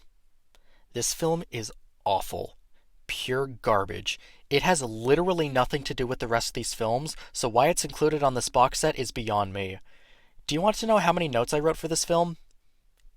8. Remember how I said I didn't write that many notes for Son of Dracula? Yeah, that was 14 notes. So even for that boring piece of slop, I was still able to get more out of it than this film. You want to know the biggest problem with this film? It's fucking boring. It's only an hour long, and it feels like a fucking drag to go through. You know, I may have said that the mummy's curse flying by so quickly was a bad thing, but holy shit, I'm yearning for that kind of hour-long film right about now. This film probably would have made a better short film, but no, it just had to be an hour long. Films like this prove to me that the film's length doesn't matter. If it's boring, it's fucking boring. Oh, it's only an hour long? You must have a short attention span then. No, I hate it because it's paced poorly and has no reason to be longer than 20 minutes. And even that would be too much. You want to know the saddest part? My favorite parts of the film were with the detectives and policemen trying to track down who was doing these murders. That's not only the B-plot, but also really only has like 5 minutes dedicated to it, and that's being incredibly generous. The A-plot is basically just 55 minutes of the main character Phyllis just worrying that she's the she-wolf causing all these murders. She believes it's due to a family curse known as the Allenby curse. Teen Wolf, this is not. It's incredibly boring and just not fun to watch. This is also one of those films where the ending ruined it. It ruined an already dreadful film to sit through. So it's revealed at the end of the film that Phyllis's aunt Martha, who isn't actually her aunt and just wants to get rid of Phyllis because the house is actually in her name, caused the murders and gaslit Phyllis into believing it was herself who killed them so her fiancé would marry Martha's actual relative so she could keep the house. It's the dumbest shit. What's worse is the film tried a more psychological approach to whether or not Phyllis is the she-wolf. While I don't think it was done well at all, having it be revealed that Phyllis wasn't actually crazy and just being gaslit into believing this is so fucking stupid. It reveals whether or not Phyllis actually has lycanthropy, which if you're going for a more ambiguous story like this, it should never be revealed. That original script for The Wolfman actually understood that pretty well, even if it was never made into a film. This ending made the entire experience even worse, and I never liked sitting through it. Because believe me when I say, this isn't even close to my first time watching this film. I'll give Werewolf of London a 1 out of 10. Probably one of the worst films I've ever seen in my life, and it's not even a part of the rest of these films, really, so why it's included on this box set is beyond me. Don't even watch this film. Or do. I can't tell you what to do. Abbott and Costello meet Frankenstein. Here it is. The first of any of these films I'd ever watched. If you don't know who Abbott and Costello is, you may have seen some of their comedy bits. The most famous one probably being their Who's on First gag. Yes, in case you weren't aware, this is a horror comedy. By today's standards, it's probably just a comedy, though. This film basically made it so the monsters were the straight man role, and I think it works wonderfully. The only time I think any of the monsters go for comedy is when Frankenstein's monster is afraid of Wilbur, who's played by Lou Costello. Otherwise, the monsters play it completely straight. I'm going to go into a little bit of the behind the scenes of this film because I actually think it's quite interesting. This film was originally titled The Bride of Frankenstein, but it was always going to be more of a comedy involving Abbott and Costello, despite the title sounding like every other regular horror Frankenstein title. In fact, for 3 weeks of production, that was still the original title. It wasn't until some of the producers worried that the name sounded too scary for a comedy, so they pitched calling it Abbott and Costello Meets Frankenstein. The thought process being it has laughs and scares right there in the title. I think we all know how that turned out now, don't we? This film also almost never got made in the first place. The reason being because in 1947, Universal changed management and became Universal International. Like the last time Universal changed management, they tried to completely cut out horror films, but due to financial problems the studio was having, they greenlit the film in an effort to hopefully make some extra cash. One of their earlier scripts for this film is incredibly interesting, because from what little is known about it, it would have been awful. As far as we still know, this script has been lost to time, and as far as I'm concerned, that might be for the best. This earlier draft involved an absolutely stupid scene that explained how the monsters would have been resurrected. With food. No, I'm not kidding. The original idea was that Frankenstein's monster would have been revived by salt and vinegar, and the Wolfman would have been revived by baked beans. Dracula would have stayed the same though, just withdraw the stake from his heart. So there would have been a scene where all of these basically corpses would be set at a dinner table that happens to have all of these foods, and would have had contrived reasons for the food getting into these corpses' mouths. I wish I was kidding. According to this film's commentary track by Gregory W. Mank, that was the original idea. There were also plenty of other ideas for this film. Some of the early ideas were not only did Abbott and Costello meet Frankenstein's monster, Dracula, and the Wolfman, but also would have met the Mummy, whether it would be Karis or Imhotep or someone else, I'm not entirely sure, the Invisible Man, and Count Alucard from Son of Dracula. With the benefit of hindsight, we know at least 2 of those came to fruition. This also wasn't the first time that the idea of Abbott and Costello meeting these monsters was thought of. Back around 1943, it was thought of for Abbott and Costello's radio show that maybe they could do something similar, although the budget probably would have been too high, and they wanted to stick with what worked previously. This wasn't even the first time that Abbott and Costello did a horror comedy. They previously did one called Hold That Ghost in 1941. In fact, the joke in here about the moving candle actually originated from there. Okay, let's move on to more production stories. This film was directed by Charles Barton, a frequent collaborator on Abbott and Costello films. I bring this up because the film would have been even more of a nightmare to make if it wasn't for him.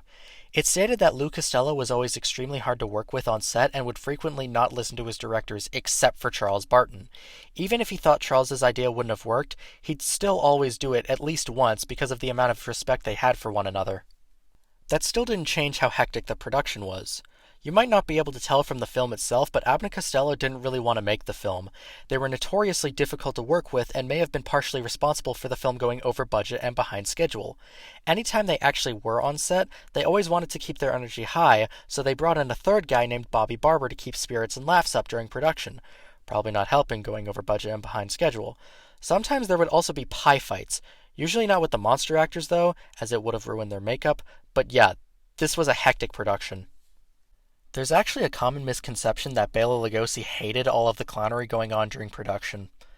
This is mostly not true. He only got upset if it was during takes. There's actually a clip of Bobby Barber interrupting a take and Bela Lugosi turning around probably angry and the clip just stops. It's thought that he probably screamed at Bobby Barber. Basically every other actor involved with production didn't really mind though. Oh yeah, I should probably mention, this film has the spectacular return of Bela Lugosi as Dracula. Holy shit, that only took 17 fucking years. Although it almost didn't happen again. They were thinking of the other actors who previously played Dracula. However, Lon Chaney Jr. was already in the film as the Wolfman, so that couldn't work. John Carradine had gone back to stage acting, so that couldn't work out either. Originally, Universal wanted Ian Keith as Dracula, which is funny because Ian Keith was Bela Lugosi's main rival when it came to getting that role in the original Dracula. There's an unconfirmed story that the reason Universal didn't ask Bela Lugosi was because they thought he was dead. Luckily, Bela Lugosi did eventually get the part, but it wasn't easy. Bela was desperate for work and even basically fired his agent because he wasn't getting any. It's reported that the way he got the part was someone involved with production basically stormed in demanding Bela to be cast because he basically built the foundation of these films. This would be the first and only time Bela Lugosi reprised his Dracula role for Universal. Of course, he played Dracula-like characters in Mark of the Vampire and Return of the Vampire, but there's something about Dracula specifically that makes it feel special. This was also his last major film production. What little he appeared in after that were usually smaller roles in much smaller productions. I don't think I have to tell you he's great in this. He has that same presence as he did all those years ago. It's like he never left. Another actor who reprised their role was Lon Chaney Jr. as the Wolfman. Fun fact, he's the only actor to never be recast as one of the monsters in this series of films. The Wolfman was never played by any other actor in this set of films, and that's honestly impressive, especially with how busy Lon Chaney Jr. was during this era. I think his role as the Wolfman is quite good here. He's not always in his I just want to die mood. He tries to help Chick, played by Bud Abbott, and Wilbur, played by Lou Costello, destroy these monsters. I'd like to mention the makeup here, because it certainly looks different to how you may remember it. This is due to Jack Pierce being fired from Universal, as his methods were thought to be too costly and too time-consuming. His last of these films with Universal was with Werewolf of London. He was replaced by Bud Westmore, a name you're probably going to hear more later, who worked a lot with foam rubber, which made the makeup process not only cheaper and quicker, but more comfortable for the actors wearing the makeup. I'm sure Lon Chaney Jr. was happy with this switch-up, not only because he didn't like Jack Pierce, but he also didn't like the makeup process for the Wolfman. This almost could have been a reunion, as Boris Karloff was asked to reprise his role as the monster. However, at this point, he'd already retired the role of the monster and thought the film was going to be a mockery of the character. So because Boris Karloff couldn't come back, they asked Glenn Strange again. This would be the last time he played the monster for any of these films. I'd also like to take a bit of a detour to talk about Glenn Strange as the monster. Bela Lugosi may have been the pioneer of having the monster's arms be all stretched out, but Glenn Strange definitely reinforced it. I honestly don't think he brings anything new to this role. But here's the thing. I don't entirely think it's his fault. I think it's more about how he's written to just be a big brute with no personality. I'm not going to pin that on Glenn Strange, especially since it's been reported that on the set of House of Frankenstein, Boris Karloff tried to coach Glenn Strange on how to play the monster. I have nothing against the guy, I just think he needed better scripts, especially since in all 3 of his appearances as the monster, he doesn't have a lot of screen time, let alone with something to actually do. I guess I'll talk about this because I've always been blabbering about it. Let's talk about how canon this film is. It really isn't. If anything, it makes sense if this was basically a sequel to a film that was never made. For one, it's not explained how any of the monsters came back. Dracula's just alive again, the Wolfman isn't cured of his lycanthropy anymore, and Frankenstein's monster is just fine. Not a single burn scar on him. For two, the monster is actually able to talk in this film. Granted, it's literally 2 lines, but he does still speak. He also refers to Dracula as Master, so they've met previously, which never happened in House of Frankenstein or House of Dracula. For 3, just the tone in general. Even if the monsters are trying to be as serious as possible, there's just an air of comedy that isn't really shaken off. I think the best way to view this film is as its own thing, which to be fair is how I viewed it, so it can definitely work as a first film too, even if it might give you the wrong impression of what the rest of these films are like. I personally really like this film. I think it's great with how it handles these characters when juxtaposed to Abbott and Costello doing their routine. This film even has a Dracula vs. Wolfman fight, so if that lost script somehow is real, it was just reused for this film. There's also a surprise cameo at the end. It's basically like how we have post-credit scenes in films nowadays. It's of the Invisible Man, voiced by Vincent Price. So I guess this film really did have the Invisible Man in it after all. I'll give Abbott and Costello Meet Frankenstein a 7.5 out of 10. It was a fine enough starting point for me, and I think it can be a funny film. Abbott and Costello Meet the Invisible Man. So you may think this continued on from Abbott and Costello Meet Frankenstein because of that ending with the Invisible Man, right? No. Not even a little bit. In fact, this wasn't even the next Abbott and Costello Meet film. That would belong to 1949's Abbott and Costello Meet the Killer, Boris Karloff, which I will not be covering and haven't actually seen as of making this video. Now, as I said, this isn't a direct sequel to Abbott and Costello Meet Frankenstein. So what is it? A completely unrelated story that happens to have an Invisible Man. If anything, it's more of a comedic remake of The Invisible Man Returns. But it also has ties to the original? Okay, let's do this. Let's go into canon once again. I swear I'm like the only person who would actually give a shit about this. So this film has a direct reference to Jack Griffin, even down to having a picture of Claude Rains on the set and getting its own dedicated close-up. Although in this film they refer to him as John Griffin. Now I know there have been some instances of Jack being a nickname for John and vice versa, but this seems needless. But with the framed picture and even describing how he died, being gunned down by police, it's safe to say that this film is canon. At least to the first Invisible Man. Whether or not the Invisible Man Returns and Invisible Agent are part of that as well is up in the air, as they get no mentions. My money is on no, especially since from my understanding this was going to be a direct sequel to only the first one before it became an Abbott and Costello film. Okay, let's talk about the plot, because you'll probably realize how familiar it sounds. Our invisible man in this film is a middleweight boxer named Tommy Nelson, played by Arthur Franz. He was wrongly convicted of murder and out to track the real killers. He uses the invisibility formula not only to investigate, but to also evade the police. The only difference between this and The Invisible Man Returns, plot-wise anyway, is that before Tommy Nelson becomes invisible, he hires Bud and Lou as private investigators. Not to mention the film obviously is more comedic in nature. I think a lot of the comedy in this film worked better for me than the comedy in Abbott and Costello Meet Frankenstein. I think there were a lot more recurring bits that I appreciated here as opposed to Meet Frankenstein, even if some like the hat jumping off of Lou's head was a little much at times. I always loved when it would cut to people who saw the Invisible Man doing stuff explaining themselves to Dr. Turner, a callback to earlier in the film when Lou had to explain why he saw Tommy Nelson literally disappear. I just found a lot of the humor in this film to work for me, even if I prefer Abbott and Costello Meet Frankenstein as a film.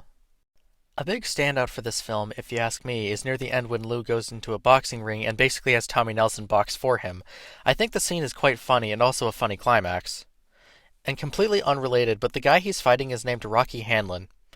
Gee, a boxer named Rocky? I just think it's funny. I'll give Abbott and Costello Meet the Invisible Man a 7 out of 10. Great for laughs, but a little lacking in the story department if you ask me. Creature from the Black Lagoon. To be quite honest, I don't really understand why this is considered one of the Universal Classic monsters. Like, yeah, some of them share similar themes with this one, but otherwise, this one is so wildly different. I've always considered this film more like a sci-fi B-movie, rather than among the pantheon of these other monster films. It also doesn't help that Jack Arnold is notorious for making those kinds of films for Universal in this era. I'm also going to be honest, this is probably one of my least favorites out of the Essentials. Not to say that it's bad, but every time I've watched it, I've never really connected with it. Even when I first watched it, I was more indifferent to it.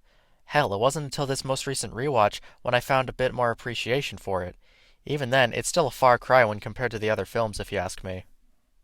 I'll go a bit into production because it's quite fascinating. A lot of this came from when William Allen heard Mexican cinematographer Gabriel Figueroa talk about a creature that was half man and half fish that supposedly lived in South America. Gabriel could even apparently prove it, as he supposedly had undeveloped film of the creature. This later became the foundation for the early ideas of this film, and that interaction would later be used in the film itself. Script treatments for it went as far back as December of 1952, which was originally just titled Black Lagoon. There were plenty of scripts tossed around, all of them adding different elements that would eventually make it into the film, one of the main ones being the Beauty and Beast thing. Film historian Tom Weaver points out on the commentary track how this film, and its sequel, is basically just King Kong, but instead of a giant gorilla, it's a water monster. Apparently this was intentional. Later in pre-production, it was decided that Black Lagoon wasn't good enough of a title. Strangely enough, it was Universal execs that didn't want the film to have an exploitative title. Because of that, they didn't want words like monster or beast in the title. There were many titles that were thrown around, some of them being The Web and the Claw, It Came from the Sea, The Demon of the Deep, The Sea Demon, The River of Terror, and It Walks the Sea. After hearing some of those titles, I'm sure you're glad we got the one we got. Let's talk about a different aspect of this film, which I notice almost no one talks about. It's in widescreen. Or at least every version I've seen has been. Literally every other film in this collection has been in full screen. But let's be honest, there's another big aspect about this film. It was originally released in 3D. So back in the 50s, there was this craze about 3D for films. A major component of this was because film studios were trying to compete with television, as they thought television would make less people go to the theaters. Something that's painfully more true now with streaming. Anyways, not only was this filmed in 3D, but it's also a huge milestone in 3D cinematography. Why? Because they made a 3D camera that could actually go underwater, and that was portable. Most sea footage at that time was usually static and obviously not in 3D. Now, truth be told, but I've never seen this film in 3D. Main reasons being, I don't have a 3D TV, I don't have any Blu-ray version of the film, which usually contains the 3D version as an option, and I've already mentioned before that I'm not the biggest fan of this film. Now let's go into the creature from the Black Lagoon himself, usually referred to as just the creature or the Gill Man. I will be referring to him as the Gill Man because that's what the film calls him. He was portrayed by two different actors. Those actors were Ben Chapman and Rico Browning. Ben Chapman played the Gill Man whenever he was on land, and Rico Browning played the Gill Man whenever he was in the water swimming. There are actually two different reasons for this. One, Rico Browning was a professional swimmer and could probably handle the punishment better than Ben Chapman could, especially since Rico Browning would hold his breath up to 4 to 5 minutes. He had no extra equipment to help him there. And two, it's because the land and underwater stuff were actually filmed in two completely different parts of the country at the same time. The land and above water footage was filmed at Universal, which is based in California, and the underwater stuff was filmed in Florida. So yes, that means anytime you see a character dive underwater, they're played by a double. To get back to the creature, it has a really interesting history. Well, for one, did you know it's the only one of these classic monsters that we know of that was actually designed by a woman? Her name was Millicent Patrick. Okay, I should be more specific. The Gill Man as we know him was designed by Millicent Patrick. There were previous suits and designs that weren't by her that originally looked more man than fish. After looking at some of these pictures, we definitely got the best option, at least in my opinion. However, because she was the designer of this creature, there were some complications. And his name was Bud Westmore. I told you we'd be hearing more about this guy. So he was a publicity hound, to the point where he always got sole credit for doing the makeup in the films he worked on, despite working with an entire makeup team. He went absolutely nuts and demanded that Millicent Patrick didn't get any credit for designing the creature and that it was all him. He even came up with bullshit stories on how he created the creature all on his own. He was already pretty egotistical, but I'm sure you can sense certain undertones from this whole debacle. Luckily, Millicent Patrick's work wouldn't go unnoticed by the press, as some of those places still gave her credit for designing the creature. Hell, when Universal sent her for a press tour, they originally tried marketing it as the beauty that created the beast. But after some urging from Bud Westmore, it was changed to the beauty who lives with the beast. Keep in mind that at this point, Bud Westmore was only the head of the makeup department. In fact, very little of what he's actually credited to have worked on were by him directly. He was no Jack Pierce. There's also another fun fact.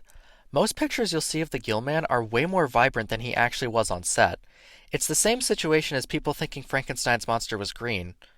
Okay, that's actually true, but it's usually not the shade of green they think he is. Or that Dracula's cape lining was red. It was actually gray. On set, the Gill Man was actually more of a mossy green rather than the vibrant, even downright garish design you'll usually see. Biggest sign you can tell if the photo was edited is if the Gill Man's lips are bright red. I mean, it probably doesn't help that one of the theatrical posters has this look. The reason why the creature was more of a mossy green was to capture shadows better on the suit.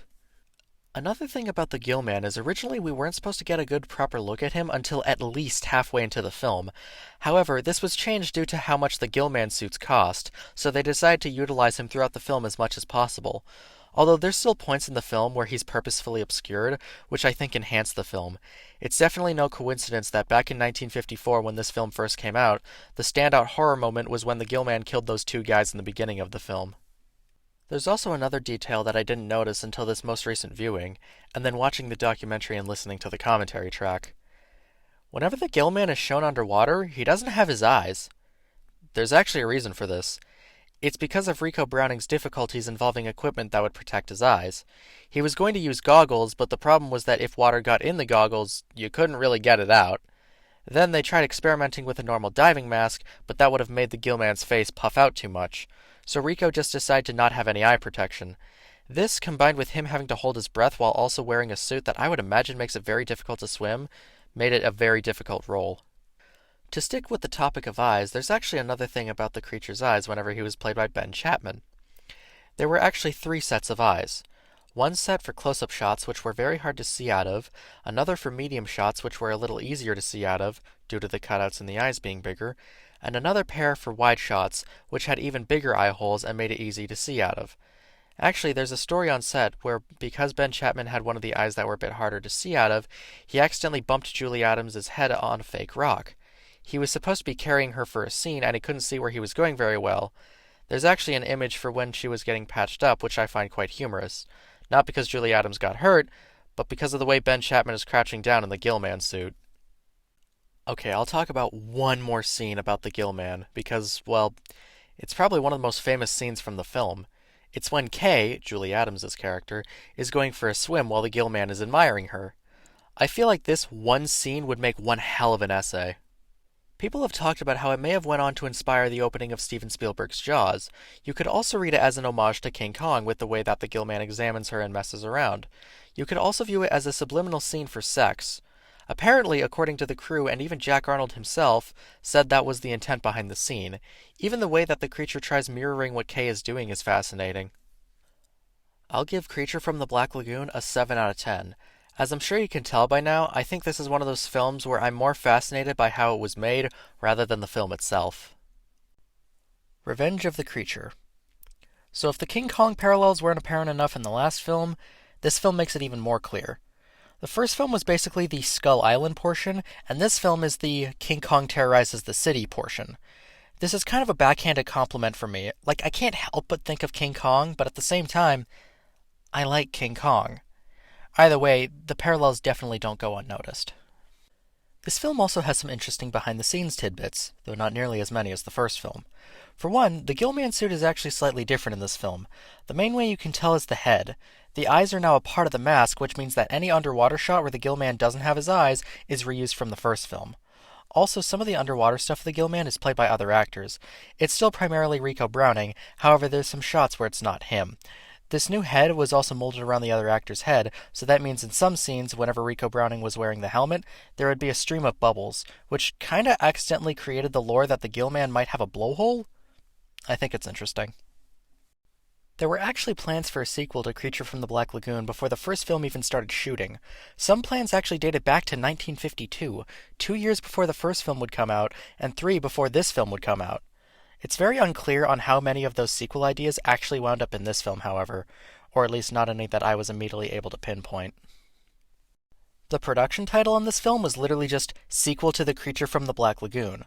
Before Universal decided on the name it currently has now, some ideas were Return of the Creature, Beware the Creature, Captivity of the Gillman, Creature in Captivity, The Creature in the Tank, Gillman vs. Science, The Half-Human Creature, Undersea Monster, Terror of the Deep, Terrifying Creature, Strange Terror, and New Adventures of the Creature.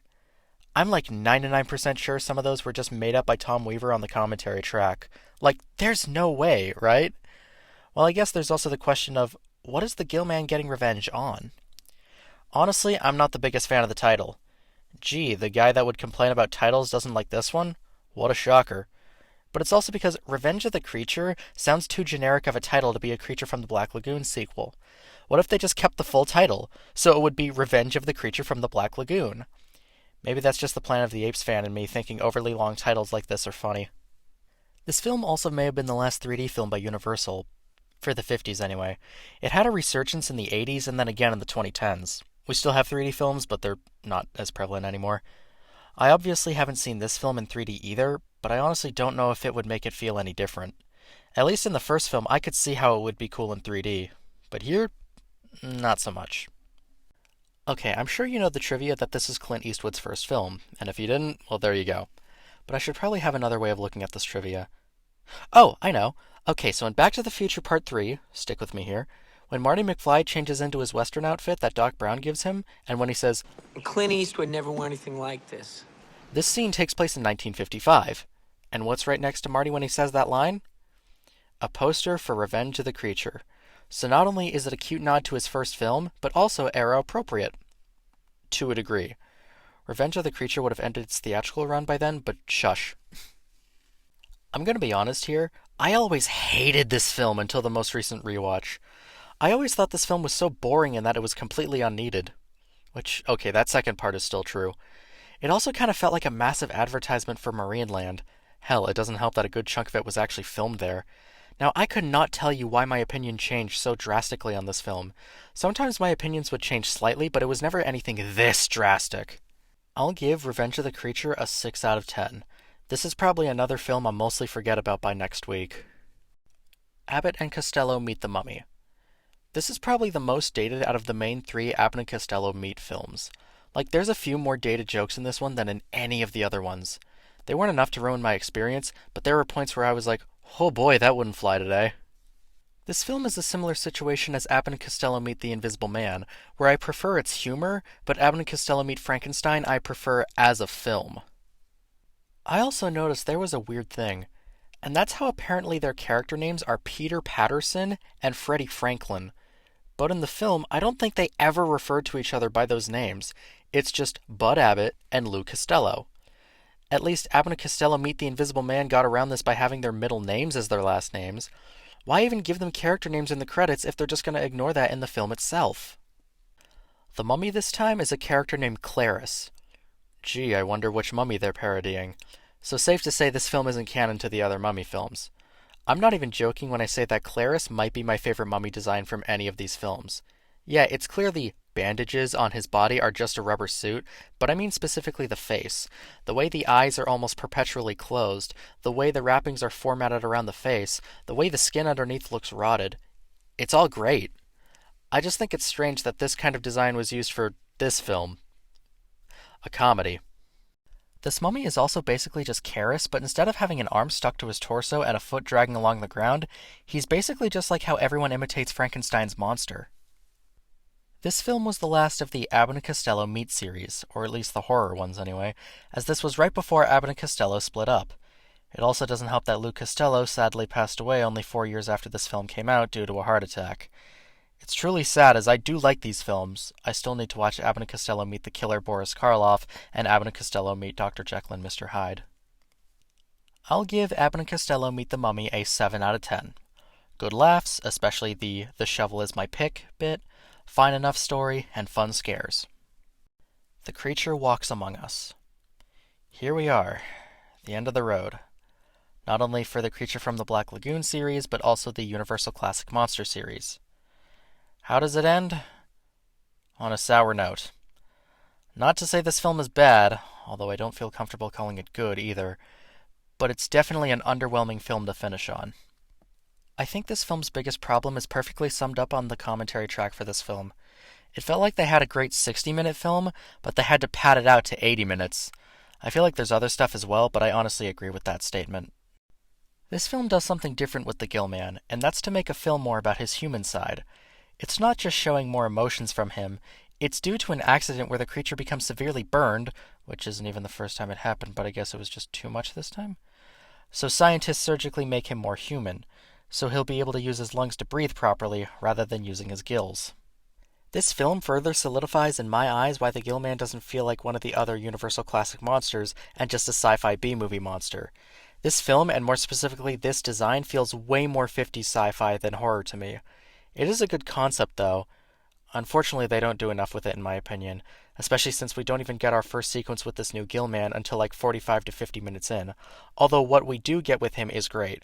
Don McGowan is our Gill Man on land for this film, and I think his acting is great here. Even though the face never changes, his emoting and body language is top-notch. I'd also like to mention that ending. Holy shit. Having the Gill Man just stare off at sea, knowing that he'll never be able to go back there, is heartbreaking. The reason why the Gill Man works so well is basically everything he did was in self-defense. He didn't want people in his lagoon, he didn't want to be kidnapped and brought to an aquarium, and he didn't want people in his lagoon again. He always attacked because they attacked him, and now he's like this through no fault of his own. It's another downer ending in these films, and it's quite good. Too bad the rest of the film is only okay at best, though. One last bit of behind-the-scenes info. Someone at Universal actually didn't like the title of The Creature Walks Among Us. The other titles they suggested were The Creature Stalks the City, The Creature Turns, The Creature's Jungle, The Creature Against the Sky, The Roaring Creature, The Creature's Secret, Creature at the Crossroads, Creature from Out of the Sea, 50 Fathoms Under the Creature, The Creature and the Mermaid, The Creature Rises in the Everglades, The Creature Dead or Alive, The Creature Has Two Faces, The Creature's Mastermind, and The Creature from the Roaring Everglades. I think it's safe to say we got the best title. I'm again convinced Tom Weaver made up some of those titles. There's just no way. I'll give The Creature Walks Among Us a 6 out of 10. Alright finale to the Creature from the Black Lagoon trilogy, and a weak finale to the Universal Classic Monster series. I'm just going to quickly go over my ranking of these films. 31. She-Wolf of London. As previously mentioned, I find this film unbearable with an ending that makes an already bad film even worse. 30. Son of Dracula. An ultimately forgettable film with a miscast Lon Chaney Jr. as Dracula. I never remember what actually happens in the film, and that's definitely a bad thing. 29. The Mummy's Curse. A clearly rushed film with nothing new to say and serves to overcomplicate the already overcomplicated lore. 28. The Invisible Woman. A painfully unfunny film that is definitely an awful watch by today's standards. 27. The Phantom of the Opera, 1943. A film that doesn't even feel like a horror film, more like a drama. Claude Rains gives a great performance, but after the first act, he is not really there for long, leaving us with a just below average film. 26. Dracula's Daughter. A film that tried to play off of Bride of Frankenstein's success without understanding why Bride of Frankenstein worked in the first place. 25. Invisible Agent. A World War II propaganda film with great visual effects but a so-so story. 24. The Creature Walks Among Us. A film that feels drawn out and an underwhelming end to the Creature from the Black Lagoon series and the Universal Classic Monster series. 23. Revenge of the Creature. A film that feels more like an advertisement for Marineland rather than its own story, not to mention the constant reuse of footage. 22. The Mummy's Ghost. A film that tries using elements from the original Mummy film but doesn't care about its own lore and continuity. 21. The Mummy's Tomb. A retread of the Mummy's Hand that just feels lesser than it. 20. Werewolf of London. The first surviving werewolf film that may not be what you're expecting. I'd say it's only alright though. 19. House of Dracula. A retread of House of Frankenstein that essentially made how that movie worked worse. 18. Dracula. The Spanish version of the 1931 Dracula that I do think is a fine viewing, but in no way better than the original if you ask me. 17. Creature from the Black Lagoon. An alright film with a production history I find more interesting than the film itself. I also don't really like the score. 16. The Ghost of Frankenstein. A film that retreads the previous 3 Frankenstein films in the first half, then actually decides to be interesting in the second half. 15. Frankenstein Meets the Wolfman. Probably the first Versus film, and it's alright. It's the start of why we associate these monsters with one another, and arguably started the first cinematic universe. 14. The Mummy's Hand. A film that may have partially inspired Indiana Jones, that also could be seen as one of the first slasher films. 13. The Invisible Man Returns. A film with a slightly misleading title, but with an interesting enough story. It also helped kickstart Vincent Price's career. 12. Abbott and Costello Meet the Mummy. A film that's great for laughs, but not really great for story. It also may be an annoying viewing, as it's easily the most dated with its comedy out of these Abbott and Costello films. 11. Abbott and Costello Meet the Invisible Man. A film that may as well serve as a comedic remake of The Invisible Man Returns. Again, great for laughs, but also only a so-so story. 10. Son of Frankenstein. The final performance of Boris Karloff as the monster with a fantastic performance as Bela Lugosi as Igor. The story is only okay, but Bela really steals the show here. 9. House of Frankenstein, a film that is carried by Boris Karloff as Dr. Niemann. It's a shame that the monsters never meet each other, but Boris Karloff makes it work anyway. 8. The Invisible Man's Revenge. Probably one of the worst in terms of special effects, but excellent story if you ask me. 7. The Mummy. A film that feels like a retread of the original Dracula, but ultimately worse. 6. Abbott and Costello Meet Frankenstein. Easily the best of the Abbott and Costello films. Even if I think it isn't as funny as Abbott and Costello Meet the Invisible Man, it more than makes up for it in terms of monsters and story. 5. Dracula. A truly amazing film that helped kickstart these films. There is a reason Bela Lugosi is the most imitated Dracula. 4. The Wolfman. Previously used to be my favorite of these films, but it's still a good film, with amazing makeup by Jack Pierce and a fantastic performance by Lon Chaney Jr. too. 3. Frankenstein. A film with such great performances that it's hard to ignore. Colin Clive is easily the MVP of this film and plays his character so beautifully. 2. The Invisible Man. Probably my most rewatched of these films. Claude Rains' eccentric performance cannot go unnoticed here with comedic bits that really work for me. 1. Bride of Frankenstein. The first film that comes to mind when it comes to James Whale's unique style that beautifully mixes comedy with horror. And no, it's no coincidence that my top 3 of these films were all directed by James Whale. We've done it. We've covered 25 years worth of film history, from 1931 to 1956, and even ranked them. So you may be wondering at this point, this video is called Why I Think the Universal Classic Monster Films Are Underappreciated. So why haven't you covered that subject yet? Well, I am now. I mean, I did want to discuss all these films, and all 30 Universal Classic Monster films reviewed probably isn't as catchy of a title. Although thinking about it, I watched every Universal Classic Monster film would have also worked considering what works on YouTube. Oh well. Anyways, to get back on track, you want to know why I think these films are underappreciated? Well, there's 2 main reasons for why I think this way.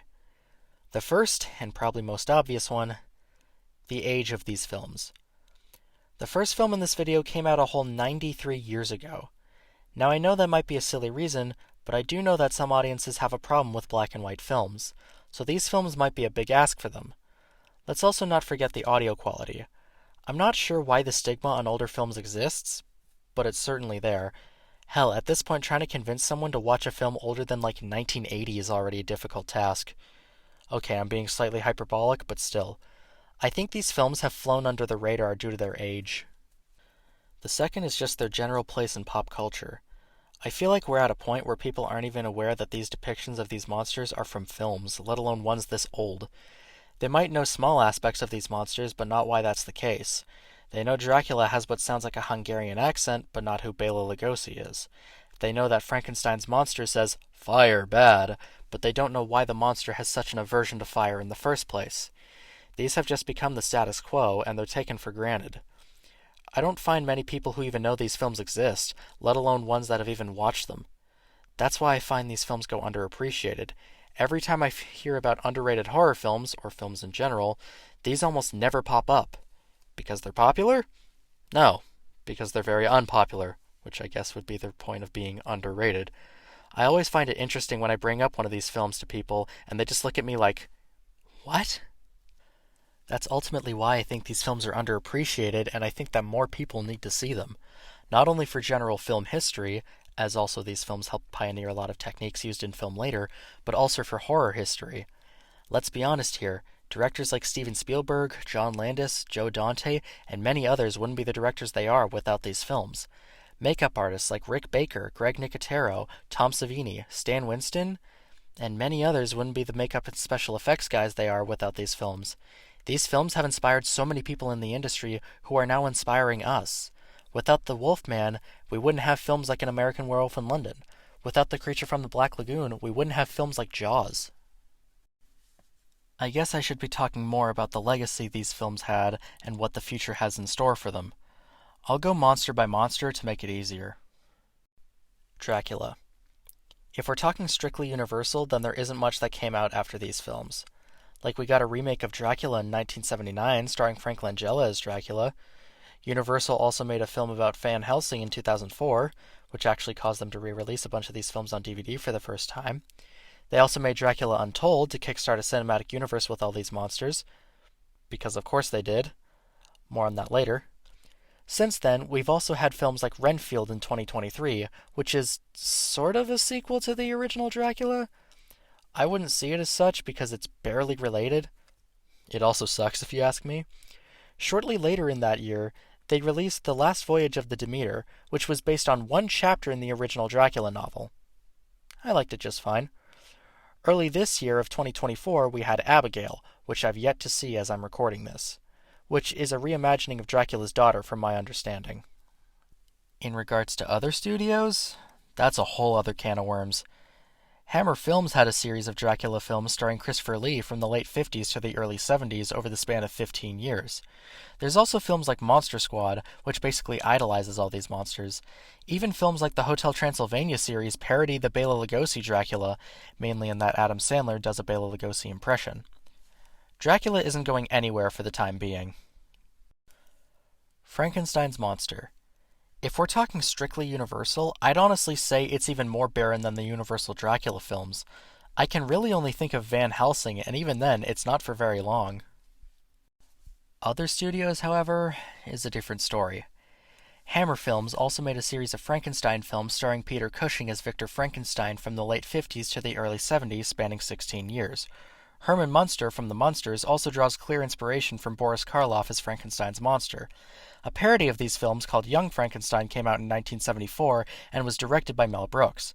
This film is fantastic, by the way. The monster was also featured in films like Monster Squad. He also had a comedic take in the Hotel Transylvania series.